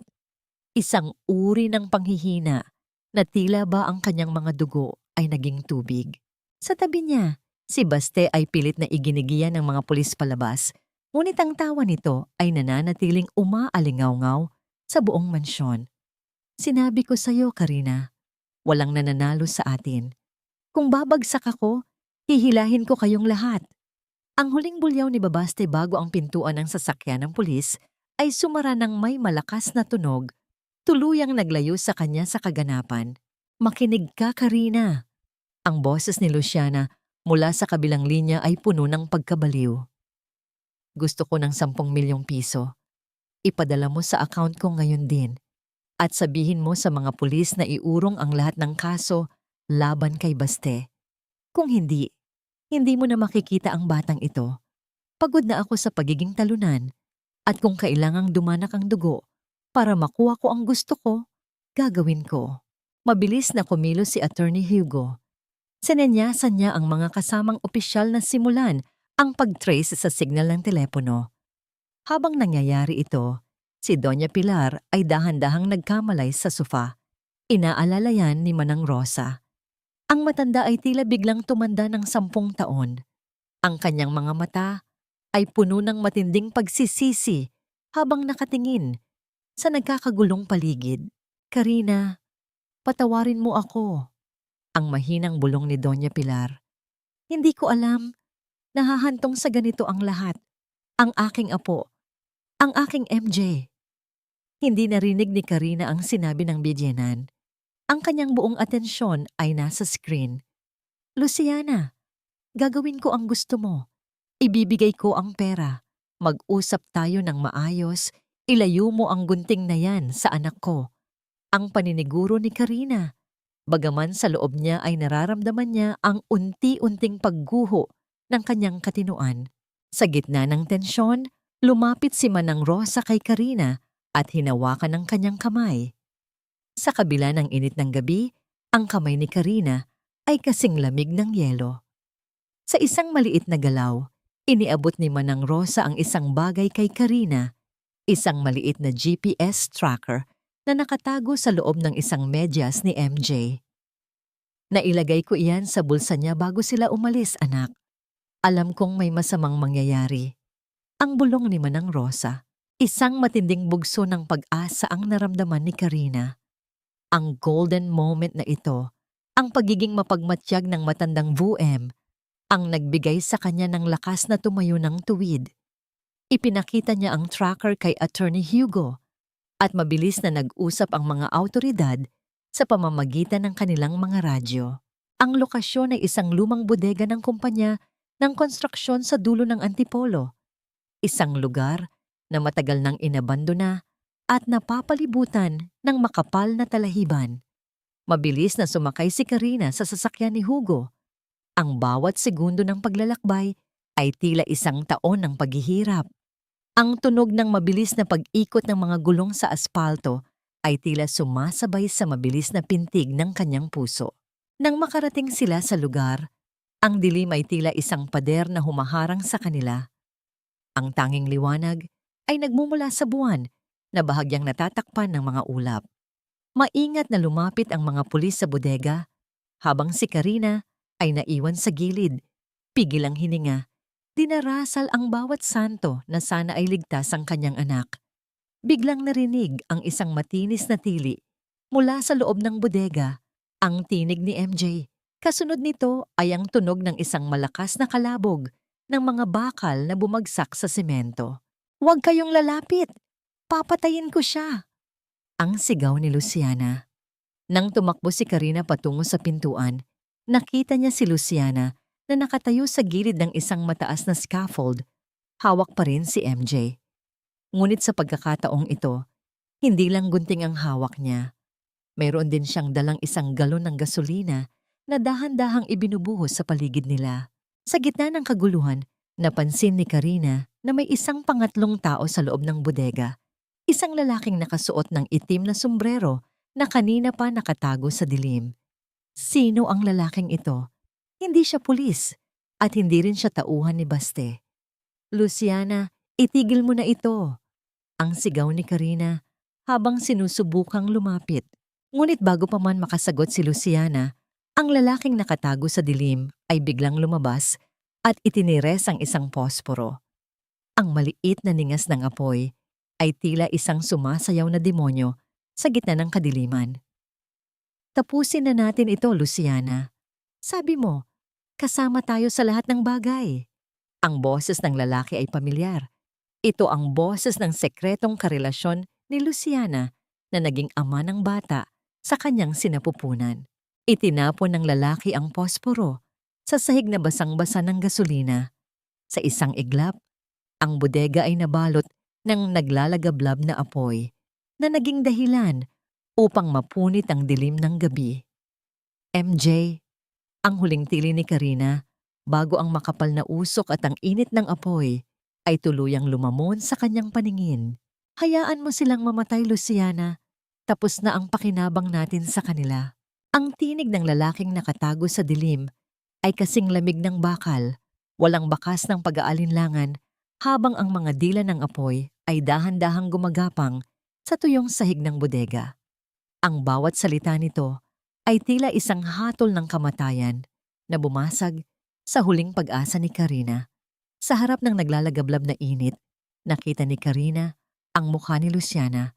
Ang babaeng naging mitya ng kanyang paghihirap ay ngayon naman ay bakas ang matinding pagkagulat at takot. Ang traidor ay na-traidor din ng sarili niyang katuwang sa kasamaan. Napakasakit ng tadhana. Ilang oras lang ang nakalilipas, abala si Karina sa pag-aayos ng asul na icing sa cake ng kanyang anak. nangangarap ng isang tahimik na pagtakas patungo sa kalayaan. Ngunit ngayon, ang asul na kulay ng kapayapaan ay napalitan ng nanununtok na kulay kahel at pula ng apoy na tila gutom na lamunin ang lahat ng mahalaga sa kanya. Ang amoy ng vanila sa kanyang apron ay mabilis na hinaluan ng nakakasulasok na amoy ng nasusunog na goma at chemical. Naramdaman ni Karina ang matinding hapdi sa kanyang mga mata dahil sa makapal na usok na nagsisimulang bumalot sa buong paligid. Ang bawat paghinga niya ay tila isang paglunok ng mga bubog na sumusugat sa kanyang baga.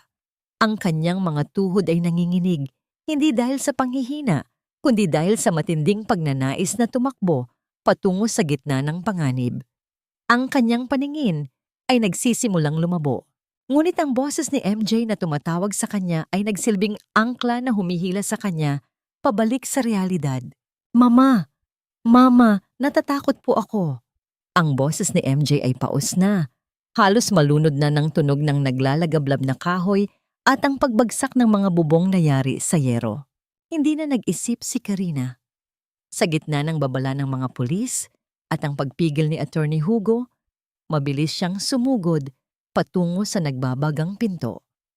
Ang init na dumadampi sa kanyang balat ay tila libu-libong karayom na tumutusok, ngunit wala itong binatbat sa sakit na nararamdaman niya sa isiping mawawala ang kanyang anak.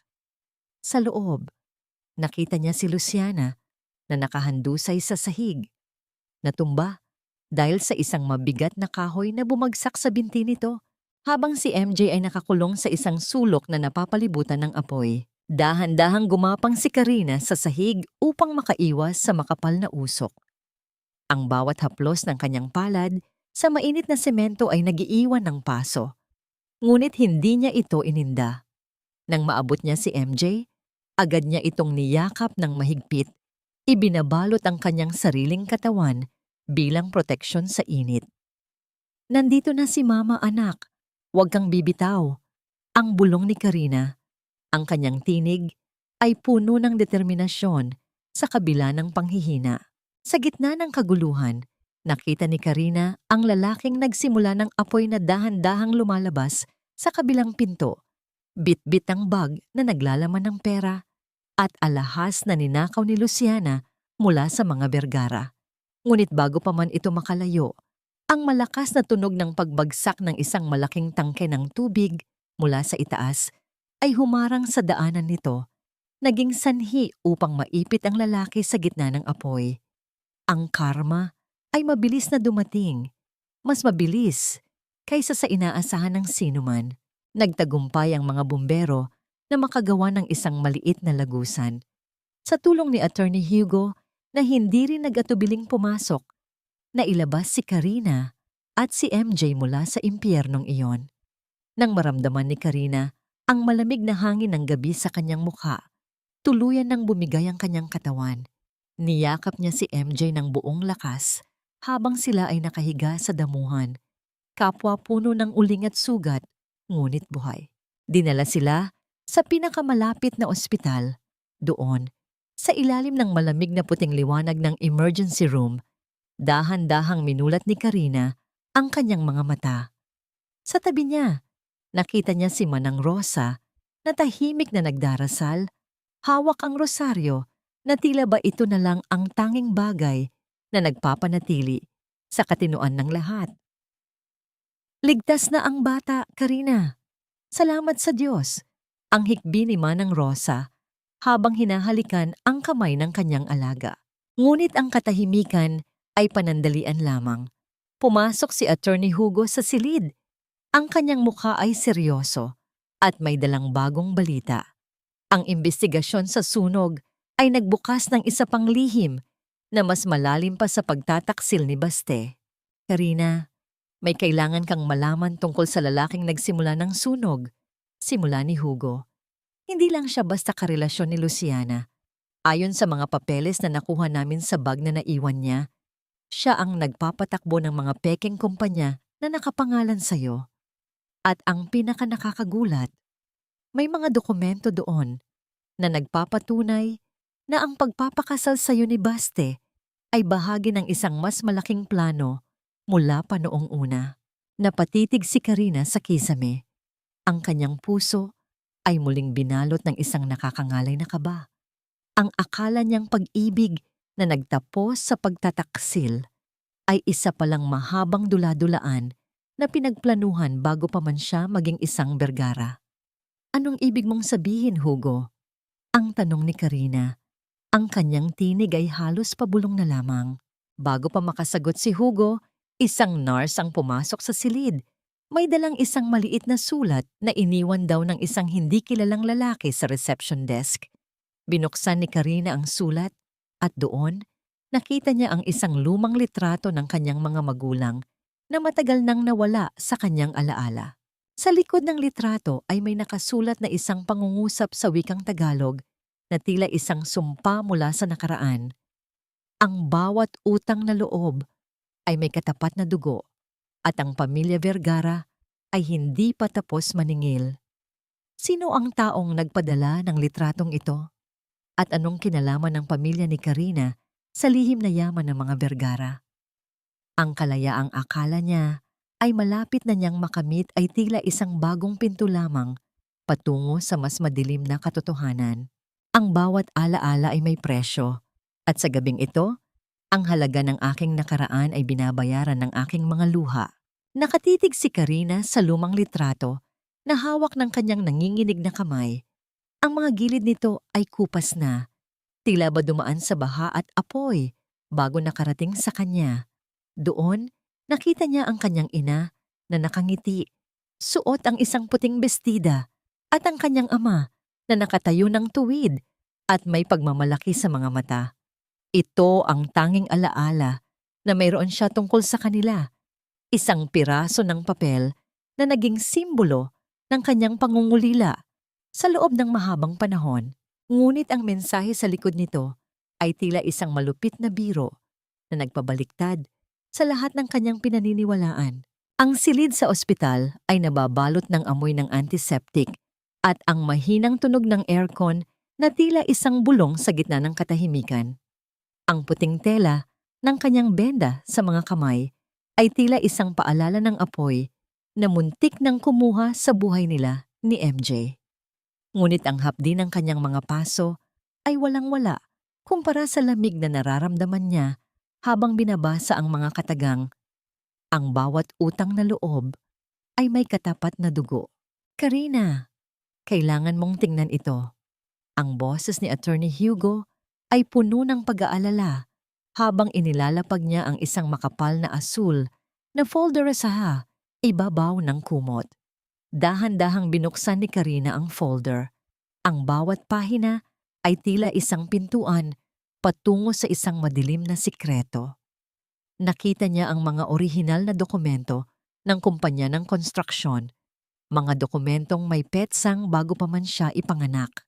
Doon, nakita niya ang lagda ng kanyang ama sa tabi ng lagda ng ama ni Baste. Ang tatay mo, Karina, hindi siya basta empleyado lang ng mga Vergara. Siya ang utak sa likod ng unang malaking proyekto nila. Siya ang arkitekto na bumuo sa pundasyon ng imperyong tinatamasa ni Baste ngayon. Ang paliwanag ni Hugo, ang kanyang tinig ay seryoso at mababa. Pero pagkatapos ng accident na pumatay sa mga magulang mo, ang lahat ng shares ng tatay mo ay dahan-dahang inilipat sa pangalan ng mga Vergara. Kinupkop ka nila, hindi dahil sa awa, kundi para masiguro na hinding-hindi mo malalaman na ikaw ang tunay na may-ari ng kalahati ng lahat ng ito. Isang matinding pagkahilo ang naramdaman ni Karina. Ang utang na loob na palaging isinusumbat ni Doña Pilar, ang bawat sampal at pang-iinsulto na tiniis niya dahil sa pasasalamat na pinatira siya sa mansyong yon. Ang lahat ng yon ay isang malaking kasinungalingan. Ang mansyong tinitirhan niya ay hindi pala sa mga Vergara. Ito ay pag-aari ng kanyang mga magulang.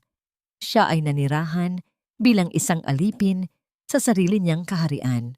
Ibig mong sabihin, Hugo, ang lahat ng pagtitiis ko ay para sa mga taong nagnakaw ng buhay ko? Ang tanong ni Karina Ang kanyang boses ay paos at puno ng pait. Bago pa makasagot si Hugo, isang mahinang katok sa pinto ang bumasak sa kanilang usapan. Pumasok si Manang Rosa, dala ang isang maliit na tray ng pagkain, ngunit ang kanyang mga mata ay namamaga sa kakaiyak. Karina, anak, nasa kabilang kwarto si Pilar. Gusto kanyang makausap. Hindi na raw niya kaya ang bigat ng kanyang konsensya. Ang hikbi ng matanda. Kahit mahina pa ang katawan, pinilit ni Karina na bumangon.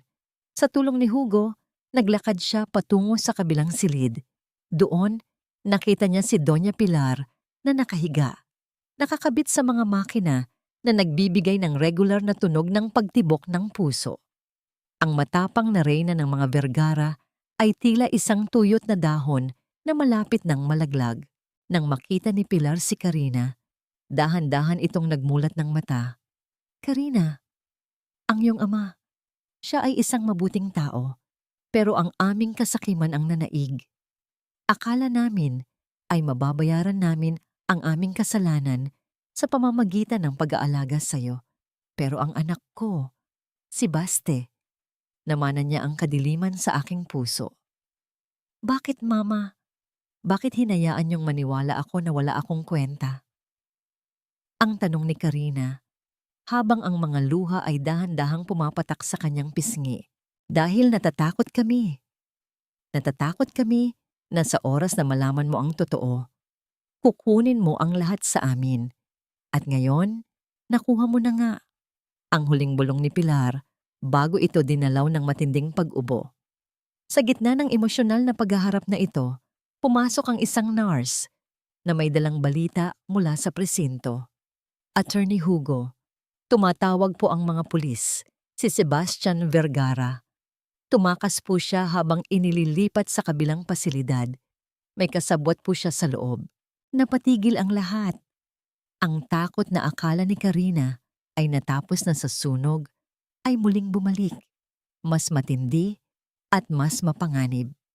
Kung malaya si Baste, alam ni Karina na hindi ito titigil hanggat hindi nito nababawi ang lahat o hanggat hindi nito nadudurog si Karina ng tuluyan. Biglang tumunog ang telepono ni Karina. Isang video message ang dumating. Pinindot niya ang play at doon, nakita niya si Baste na nasa loob ng isang madilim na sasakyan. May hawak na isang pamilyar na bagay, ang paboritong laruan ni MJ na naiwan sa bahay. Hindi pa tayo tapos, Karina. Ang akala mong kalayaan ay simula pa lang ng iyong kalbaryo. Magkita tayo kung saan nagsimula ang lahat. Ang banta ni Baste bago mamatay ang screen. Tumingin si Karina kay Hugo at kay Manang Rosa. Ang kanyang mga mata ay hindi na puno ng luha, kundi ng isang matinding galit na tila isang nagbabagang uling. Hugo, ihanda mo ang lahat. Hindi ko nahahayaan na makuha niya ang kahit anong bahagi ng buhay ko.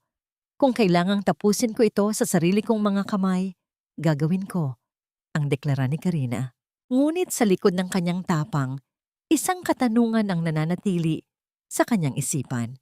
Ano ang tinutukoy ni Baste na kung saan nagsimula ang lahat? At sino ang tunay na nagpadala ng litrato ng kanyang mga magulang kung si Baste ay abala sa pagtakas? Ang lugar kung saan nagsimula ang lahat ay hindi isang paraiso, kundi isang libingang puno ng mga lihim na pilit itinago sa ilalim ng mga pundasyon ng semento. Ang ulan ay malakas na humahampas sa bubungan ng sasakyan na lumilikha ng isang mabigat at walang katapusang ritmo na tila sumasabay sa kaba sa dibdib ni Karina. Nakatingin siya sa labas ng bintana kung saan ang mga ilaw ng kalsada ay nagiging malabong guhit dahil sa bulto ng tubig. Alam niya kung saan siya pupunta. Hindi sa mansyon, hindi sa ospital, kundi sa lumang warehouse sa tabing dagat sa Batangas.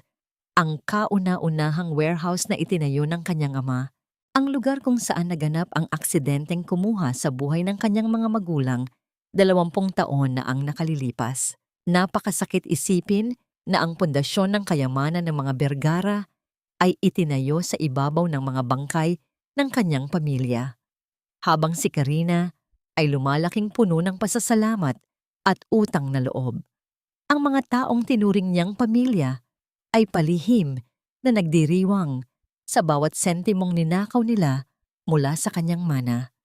Ang bawat hapdi ng sampal ni Doña Pilar at bawat panglalait ni Baste ay tila mga dagdag na pako sa krus na binuhat niya nang walang reklamo. Karina, huwag kang pumunta ng mag-isa. Mapanganib si Baste, wala na siyang katinuan. Ang pakiusap ni Attorney Hugo habang nagmamaneho ito ng mabilis. Kailangang matapos na ito, Hugo. Hindi ako titigil hanggat hindi ko nakikita ang katapusan ng kadilimang ito. Ang sagot ni Karina, ang kanyang tinig, ay kasing lamig ng hanging pumapasok sa sasakyan. Ang kanyang mga kamay, na mayroon pang mga benda mula sa sunog, ay mahigpit na nakakapit sa kanyang bag. Sa loob nito ay ang recorder at ang lumang litrato, ang kanyang mga sandata para sa gabing ito. Nang makarating sila sa lumang warehouse, ang amoy ng alat ng dagat at kalawang ay sumalubong sa kanila. Ang gusali ay tila isang dambuhalang kalansay sa gitna ng dilim. Pinapagalaw ng hangin ang mga lumang yero na lumilikha ng matinis at nakakangilong tunog. Dahan-dahang bumaba si Karina, hindi pinapansin ang basang lupa na nagpaparumi sa kanyang sapatos. Sa loob ng warehouse, isang maliit na ilaw lamang ang nagmumula sa isang bumbilya na nakasabit sa kisame. Doon, sa gitna ng malawak at bakanting espasyo, nakatayo si Baste. Wala na ang mamahaling suit nito. Ang kanyang polo ay punit-punit, ang buhok ay sabog-sabog, at ang kanyang mga mata ay nanlilisik sa desperasyon. Hawak niya ang isang bote ng alak sa isang kamay, at sa kabila ay ang paboritong laruan ni MJ. Dumating ka rin, ang paborito kong martir. Ang boses ni Baste ay pumiyok sa tawa. Isang tawang puno ng pait at baliw na galit. Tingnan mo ang lugar na ito, Karina. Dito nagsimula ang swerte ng pamilya ko. At dito rin matatapos ang malas na dala mo. Baste, bitawan mo na ang mga laro mo. Tapos na ang lahat. Alam ko na ang katotohanan tungkol sa mga magulang ko. Ang sigaw ni Karina, ang kanyang boses ay umaalingaw-ngaw sa bawat sulok ng bodega. Ang katotohanan, lumapit si Baste. Ang bawat hakbang niya ay tila pagbilang ng panganib. Hindi mo alam ang buong katotohanan, Karina. Akala mo ba, ang tatay ko lang ang may kasalanan? Ang tatay mo, siya ang gustong tumiwalag. Gusto niyang kunin ang pera at iwanan kami sa hirap. Ang aksidente na yon, hindi iyon plano ng tatay ko. Iyon ay utos ni Mama. Napatigil si Karina. Ang matinding panghihina ay muling gumapang sa kanyang mga binti. Si Doña Pilar, ang babaeng humihingi ng tawad sa kanya sa ospital, ay siya palang utak sa likod ng pagkamatay ng kanyang mga magulang. At alam mo ba kung ano ang pinakamasarap na bahagi? Ang dugtong ni Baste habang dahan-dahang kumukuha ng isang lighter mula sa kanyang bulsa. Pinanood ko ang lahat noong bata pa ako. Nakita ko kung paano nila pinutol ang preno ng sasakyan niyo. At ngayon, uulitin ko ang kasaysayan. Pero sa pagkakataong ito, walang batang may iwan para maghiganti. Dahil sa takot at galit, sumugod si Karina kay Baste. Nagpuno ang bodega ng tunog ng pisikal na pakikibaka, ang pagbagsak ng mga lumang kagamitan, ang pagkaladkad ng mga sapatos sa semento, at ang mabibigat na hininga ng 2 taong ang buhay ay pinagbuhol ng kasalanan at paghihiganti. Sa gitna ng kaguluhan, nabitawan ni Baste ang lighter, at ang maliit na apoy nito ay agad na kumapit sa isang tumpok ng mga tuyong sako sa gilid. Ang apoy ay mabilis na lumaki, tila isang gutom na hayop na gustong ubusin ang huling bakas ng nakaraan. Kung mamamatay ako, Karina, sasama ka sa akin. Ang sigaw ni Baste habang sinasakal si Karina, gamit ang kanyang nanginginig na mga kamay. Naramdaman ni Karina ang unti-unting pagkawala ng kanyang hininga. Ang kanyang paningin ay nagsisimulang mapuno ng itim na tuldok. Ngunit sa gitna ng kanyang pakikipaglaban para sa buhay, narinig niya ang tunog ng papalapit na sirena ng mga pulis at ang malakas na sigaw ni Hugo mula sa labas. Biglang bumagsak ang isang malaking poste ng kahoy mula sa kisame. Tumama ito sa likuran ni Baste na naging sanhi upang mabitawan nito si Karina. Humandusay si Baste sa sahig, naipit ang kanyang mga binti sa ilalim ng mabigat na poste. "Karina, tulungan mo ako." Ang pagmamakaawa ni Baste, ang kanyang tinig ay biglang nagbago. Mula sa galit patungo sa isang bata at takot na boses. Nakatayo si Karina sa gitna ng lumalaking apoy. Hinihingal at hawak ang kanyang leeg. Tiningnan niya ang asawang nagpahirap sa kanya, ang lalaking pumatay sa kanyang kaligayahan. Sa harap niya ay ang pagkakataon na hayaan itong lamunin ng apoy. Ang pagkakataon na tapusin ang lahat ng walang bahid ng dugo sa kanyang mga kamay. Ngunit bago pa makapagpasya si Karina, narinig niya ang isang tinig mula sa kanyang gunita. Ang tinig ng kanyang ina na nagtuturo sa kanya tungkol sa kabutihan ng puso. "Karina, halika na. Sasabog ang bodega." Ang sigaw ni Hugo habang hinihila siya palabas. Lumingon si Karina sa huling pagkakataon kay Baste. Ang mga mata nito ay puno ng luha at pagsisisi. Sa sandaling iyon, isang malakas na tunog ng pagsabog mula sa likurang bahagi ng warehouse ang yumanig sa buong paligid. Naging sanhi upang gumuho ang pangunahing pintuan. "Hindi mo ako pwedeng iwan dito, Karina! Pamilya tayo! Pamilya tayo!" Ang mga salitang ito mula kay Baste ay tila mga huling piraso ng isang sirang plaka. Paulit-ulit na nagagasgas sa gitna ng nagngangalit na apoy. Ang init sa loob ng bodega ay hindi na lamang basta nakakapaso ng balat. Ito ay tila isang buhay na nilalang na dahan-dahang humihigop sa huling hininga ng hangin. Sa harap ni Karina, ang lalaking dating kinatatakutan at pinagsilbihan niya ng buong buhay ay nakadapa ngayon sa maruming semento. Ang mga binti ay naipit sa ilalim ng nagbabagang poste ng kahoy. Napakasakit pagmasdan ng ganitong tanawin. Hindi dahil sa awa, kundi dahil sa pagkilala sa katotohanan na ang bawat luhang dumadaloy sa mukha ni Baste ay hindi dahil sa pagsisisi sa mga kasalanang ginawa niya kay Karina, kundi dahil sa takot na mawala ang sarili niyang buhay. Ang pagmamahal na akala ni Karina ay pundasyon ng kanilang tahanan ay isa lamang palang ilusyon na kasing daling matunaw ng apoy na nakapaligid sa kanila. "Karina, ano ba? Tulungan mo ako." Ang sigaw ni Baste, ang kanyang boses ay naging matinis at desperado. Ang bawat paggalaw niya ay nagiging sanhi ng pagkalat ng mas maraming abo at sparks sa hangin. "Ang init dito, di ba?" Ani Luciana, hinahaplos ang lantad niyang tiyan. Kaya siguro hindi na tumatagal si Baste sa bahay na to. Nakakasuffocate. Tumingin si Karina, malamig at walang emosyon. Ang maruming hangin, laging nakakahanap ng labasan, Luciana. Pero tandaan mo, kahit gaano kalayo ang lipad ng langaw, sa basura pa rin ang balik. Masyado nang mapanganib, Karina. Guguho na ang buong estruktura. Ang sigaw ni Hugo sa gitna ng nakakangilong tunog ng mga bumabagsak na yero sa itaas. Tumingin si Karina sa mga mata ni Baste. Sa sandaling iyon, nakita niya ang lahat. Ang 10 taon ng kanyang pagtitiis. Ang bawat gabing puyat siya sa pagtatrabaho para sa kumpanya nito. Ang bawat sampal ni Doña Pilar. At ang bawat hapdi ng pagtataksil nito kay Luciana. Ang lahat ng sakit na yon ay tila naging isang malaking pader na naghihiwalay sa kanila. "Pamilya?" Ang mahinang tanong ni Karina. Ang kanyang boses ay halos pabulong na lamang, ngunit sapat na upang marinig ni Baste sa gitna ng dagundong ng sunog. "Pinatay niyo ang pamilya ko, Baste. Ninakaw niyo ang pagkatao ko.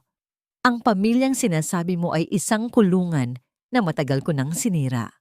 Binitiwan ni Karina ang poste. Ang kanyang mga kamay ay nanginginig. Ngunit hindi na dahil sa takot, kundi dahil sa pagtanggap na tapos na ang kanyang tungkulin bilang isang martir. Tumalikod siya, kasabay ng malakas na tunog ng pagbagsak ng isa pang bahagi ng kisame sa pagitan nila ni Baste. Ang huling nakita niya ay ang refleksyon ng apoy sa mga mata ng asawang kailanman ay hindi siya tunay na kinilala. Karina, wag! Patawad! Karina! Ang mga huling sigaw ni Baste ay unti-unting nalunod sa tunog ng isang matinding pagsabog mula sa imbakan ng mga kemikal sa dulo ng bodega. Ang lakas ng impact ay naging sanhi upang tumalsik sina Karina at Hugo patungo sa labas, diretso sa basang damuhan na puno ng tubig ulan. Isang nakakabiinging katahimikan ang sumunod. Ang tanging naririnig na lamang ay ang mahinang patak ng ulan at ang pag-atungal ng apoy na dahan-dahang tinutupok ang huling bakas ng kasaysayan ng mga Vergara sa lugar na yon. Nakahiga si Karina sa damuhan, nakatingin sa madilim na langit. Ang bawat patak ng ulan sa kanyang muka ay tila humuhugas sa bawat dumi at pighati na nakakabit sa kanyang pagkatao sa loob ng maraming taon. Makalipas ang ilang linggo, ang mansyong dati ay puno ng mapangaping tinig ay nabalot ng katahimikan. Si Doña Pilar ay tuluyan ng pumanaw sa ospital dahil sa komplikasyon sa puso. Dala ng matinding stress at pagsisisi, ang kumpanya ng mga Vergara ay idineklarang bangkarote at ang lahat ng mga asset nito ay kinumpis ka ng gobyerno dahil sa mga kaso ng money laundering at tax evasion na ibinunyag ni Karina. Si Luciana naman ay nahaharap sa mahabang pagkakakulong dahil sa tangkang pagpatay at kidnapping. Ang lalaking kasabwat nito ay hindi na natagpuan. Tila ba tuluyan nang naglaho sa dilim bitbit ang mga ninakaw na alahas. Sa loob ng isang pribadong silid sa paliparan, nakaupo si Karina kasama ang kanyang 2 anak. Hawak niya ang 3 passport, mga bagong passport na hindi na hawak ng kahit sinong Vergara. Nakasuot siya ng isang simpleng bestida, ang kanyang mukha ay maaliwalas at ang kanyang mga mata ay wala ng bahid ng takot. Mama, saan po tayo pupunta? Ang tanong ni MJ habang hinihimas ang kanyang paboritong laruan na muling nabawi mula sa bodega. Sa isang lugar kung saan tayo ay malaya, anak. Sa isang lugar kung saan walang sino man ang magsasabi sa inyo na kayo ay may utang na loob sa kanila. Ang sagot ni Karina habang hinahalikan ang noo ng kanyang anak. Pumasok si Attorney Hugo sa silid. May dalang mga huling papeles para sa paglipat ng natitirang mana ni Karina sa Singapore. Handa na ang lahat, Karina. Ang sasakyan ay naghihintay na sa inyo sa kabilang panig ng mundo. Tumingin si Karina kay Hugo, ang taong naging sandigan niya sa gitna ng bagyo. Salamat, Hugo. Salamat sa pagtitiwala sa akin nung ako mismo ay hindi na nagtitiwala sa sarili ko. Habang naglalakad sila patungo sa boarding gate, lumingon si Karina sa huling pagkakataon sa abot tanaw ng Manila. Ang lungsod na naging saksi sa kanyang pagkadurog ay siya ring naging saksi sa kanyang muling pagkabuo. Ang bawat hakbang niya sa aspalto ay tila isang kumpirmasyon na ang paghihiganti ay hindi kailangang dumanak ang dugo. Minsan, ang pinakamagandang paghihiganti ay ang pagpili na mabuhay ng masaya at malaya. Ngunit bago pa man siya makapasok sa loob ng eroplano, isang pamilyar na tinig ang tumawag sa kanyang pangalan mula sa malayo. Isang tinig na matagal na niyang hindi naririnig. Isang tinig na nagmula sa kanyang nakaraan na akala niya ay tuluyan ng ibinaon ng panahon. Ang paglaya ay hindi lamang ang pag-iwan sa isang lugar, kundi ang pagpili na huwag nang lumingon sa mga anino ng kahapon. Huminto si Karina sa tapat ng glass wall ng boarding gate. Sa labas, ang mga dambuhalang eroplano ay dahan-dahang gumagalaw sa ilalim ng maaliwalas na langit ng madaling araw. Ang kulay ng bukang liwayway ay nagbibigay ng pag-asa, isang halo ng rosas at ginto na tila humahalik sa abot tanaw. Hawak-hawak ni Karina ang kamay ng kanyang 2 anak, Ang init ng kanilang maliliit na palad ang nagsisilbing angkla niya sa katotohanan. Karina, anak, ang boses na tumawag sa kanya ay hindi galing sa isang kaaway, kundi sa nag-iisang tao na naging saksi sa bawat patak ng kanyang luha sa loob ng mansyon ng mga Vergara. Lumingon si Karina at nakita si Manang Rosa na nagmamadaling lumapit, hinihingal at may hawak na isang maliit na sapot na telang puti. Manang Rosa, bakit po kayo nandito? Akala ko po ay sasama kayo sa probinsya sa inyong mga kamag-anak. Ang tanong ni Karina, ang kanyang tinig ay puno ng pagtataka at lambot. Hindi ko hahayaang umalis ka nang hindi ko na ibibigay ito. Ang hikbi ng matanda habang iniabot ang maliit na balot. Iyan ang huling habilin ng iyong ina bago siya pumanaw. Itinago ko yan sa loob ng maraming taon dahil natatakot ako na kunin ni Pilar. Ito ang tunay mong pamana. Dahan-dahang binuksan ni Karina ang tela. Doon, kumikinang sa ilalim ng ilaw ng paliparan, ay isang gintong medalyon na may ukit ng isang rosas at isang susi. Sa loob nito ay ang larawan ng kanyang ina at ama, at sa likod ay may nakasulat na mga koordinado ng isang bank vault sa Singapore. Ang tatay mo, alam niyang may masamang mangyayari. Ang bulong ni Manang Rosa. Inilagay niya ang lahat ng ebidensya ng kanyang mga disenyo at ang tunay na titulo ng kumpanya sa lugar na yon. Hindi ka lang aalis para magtago, Karina. Aalis ka para bawiin ang karapatan mo sa buong mundo. Niyakap ni Karina si Manang Rosa ng buong higpit. Ang bawat haplos ng matanda sa kanyang likuran ay tila nagpapahilom sa mga sugat na iniwan ng sampal ni Doña Pilar. Salamat, Manang. Maraming salamat sa pananatili sa tabi ko. Nang tawagin na ang kanilang flight, naglakad si Karina patungo sa loob ng eroplano. Ang bawat hakbang niya sa carpeted na sahig ay tila isang paglayo sa bigat ng utang na loob. Pag-upo niya sa loob, naramdaman niya ang dahan-dahang paggalaw ng eroplano. Ang pagyanig ng sahig at ang unti-unting pagtaas ng dambuhalang sasakyang panghimpapawid ay tila nagpagaan sa kanyang dibdib.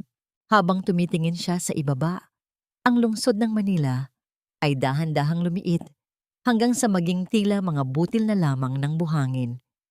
Ang lahat ng sakit, ang lahat ng pang-aapi, at ang lahat ng pait ay naiwan sa lupang iyon. Makalipas ang 2 taon, ang simoy ng hangin sa Marina Bay, Singapore ay may dalang amoy ng kalayaan at bagong simula. Nakatayo si Karina sa balkonahe ng kanyang opisina. Suot ang isang eleganteng kulay asul na suit. Ang kanyang buhok ay maikli na at maayos. Ang kanyang balat ay may malusog na ningning. At ang kanyang mga mata ay puno ng katalinuhan at kapayapaan. Siya na ngayon ang founder ng Karina's Path, isang financial consulting firm na tumutulong sa mga kababaihang naging biktima ng pang-aabuso at panlilinlang sa loob ng kanilang mga pagsasama. Ang bawat numerong pinamamahalaan niya ngayon ay hindi na para sa kasakiman ng iba, kundi para sa kinabukasan ng mga taong katulad niya noon. Mga taong nakalimutan na sila ay may sariling lakas. Mama, ready na po kami. Pupunta na po tayo sa park.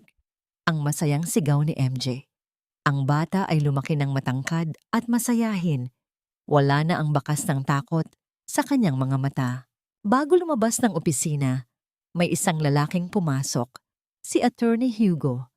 Nanatili itong katuwang ni Karina sa lahat ng legal na aspeto ng kanyang kumpanya. Ngunit higit sa trabaho, mayroon ng ibang klase ng ningning sa mga mata ni Hugo sa tuwing tumitingin ito kay Karina.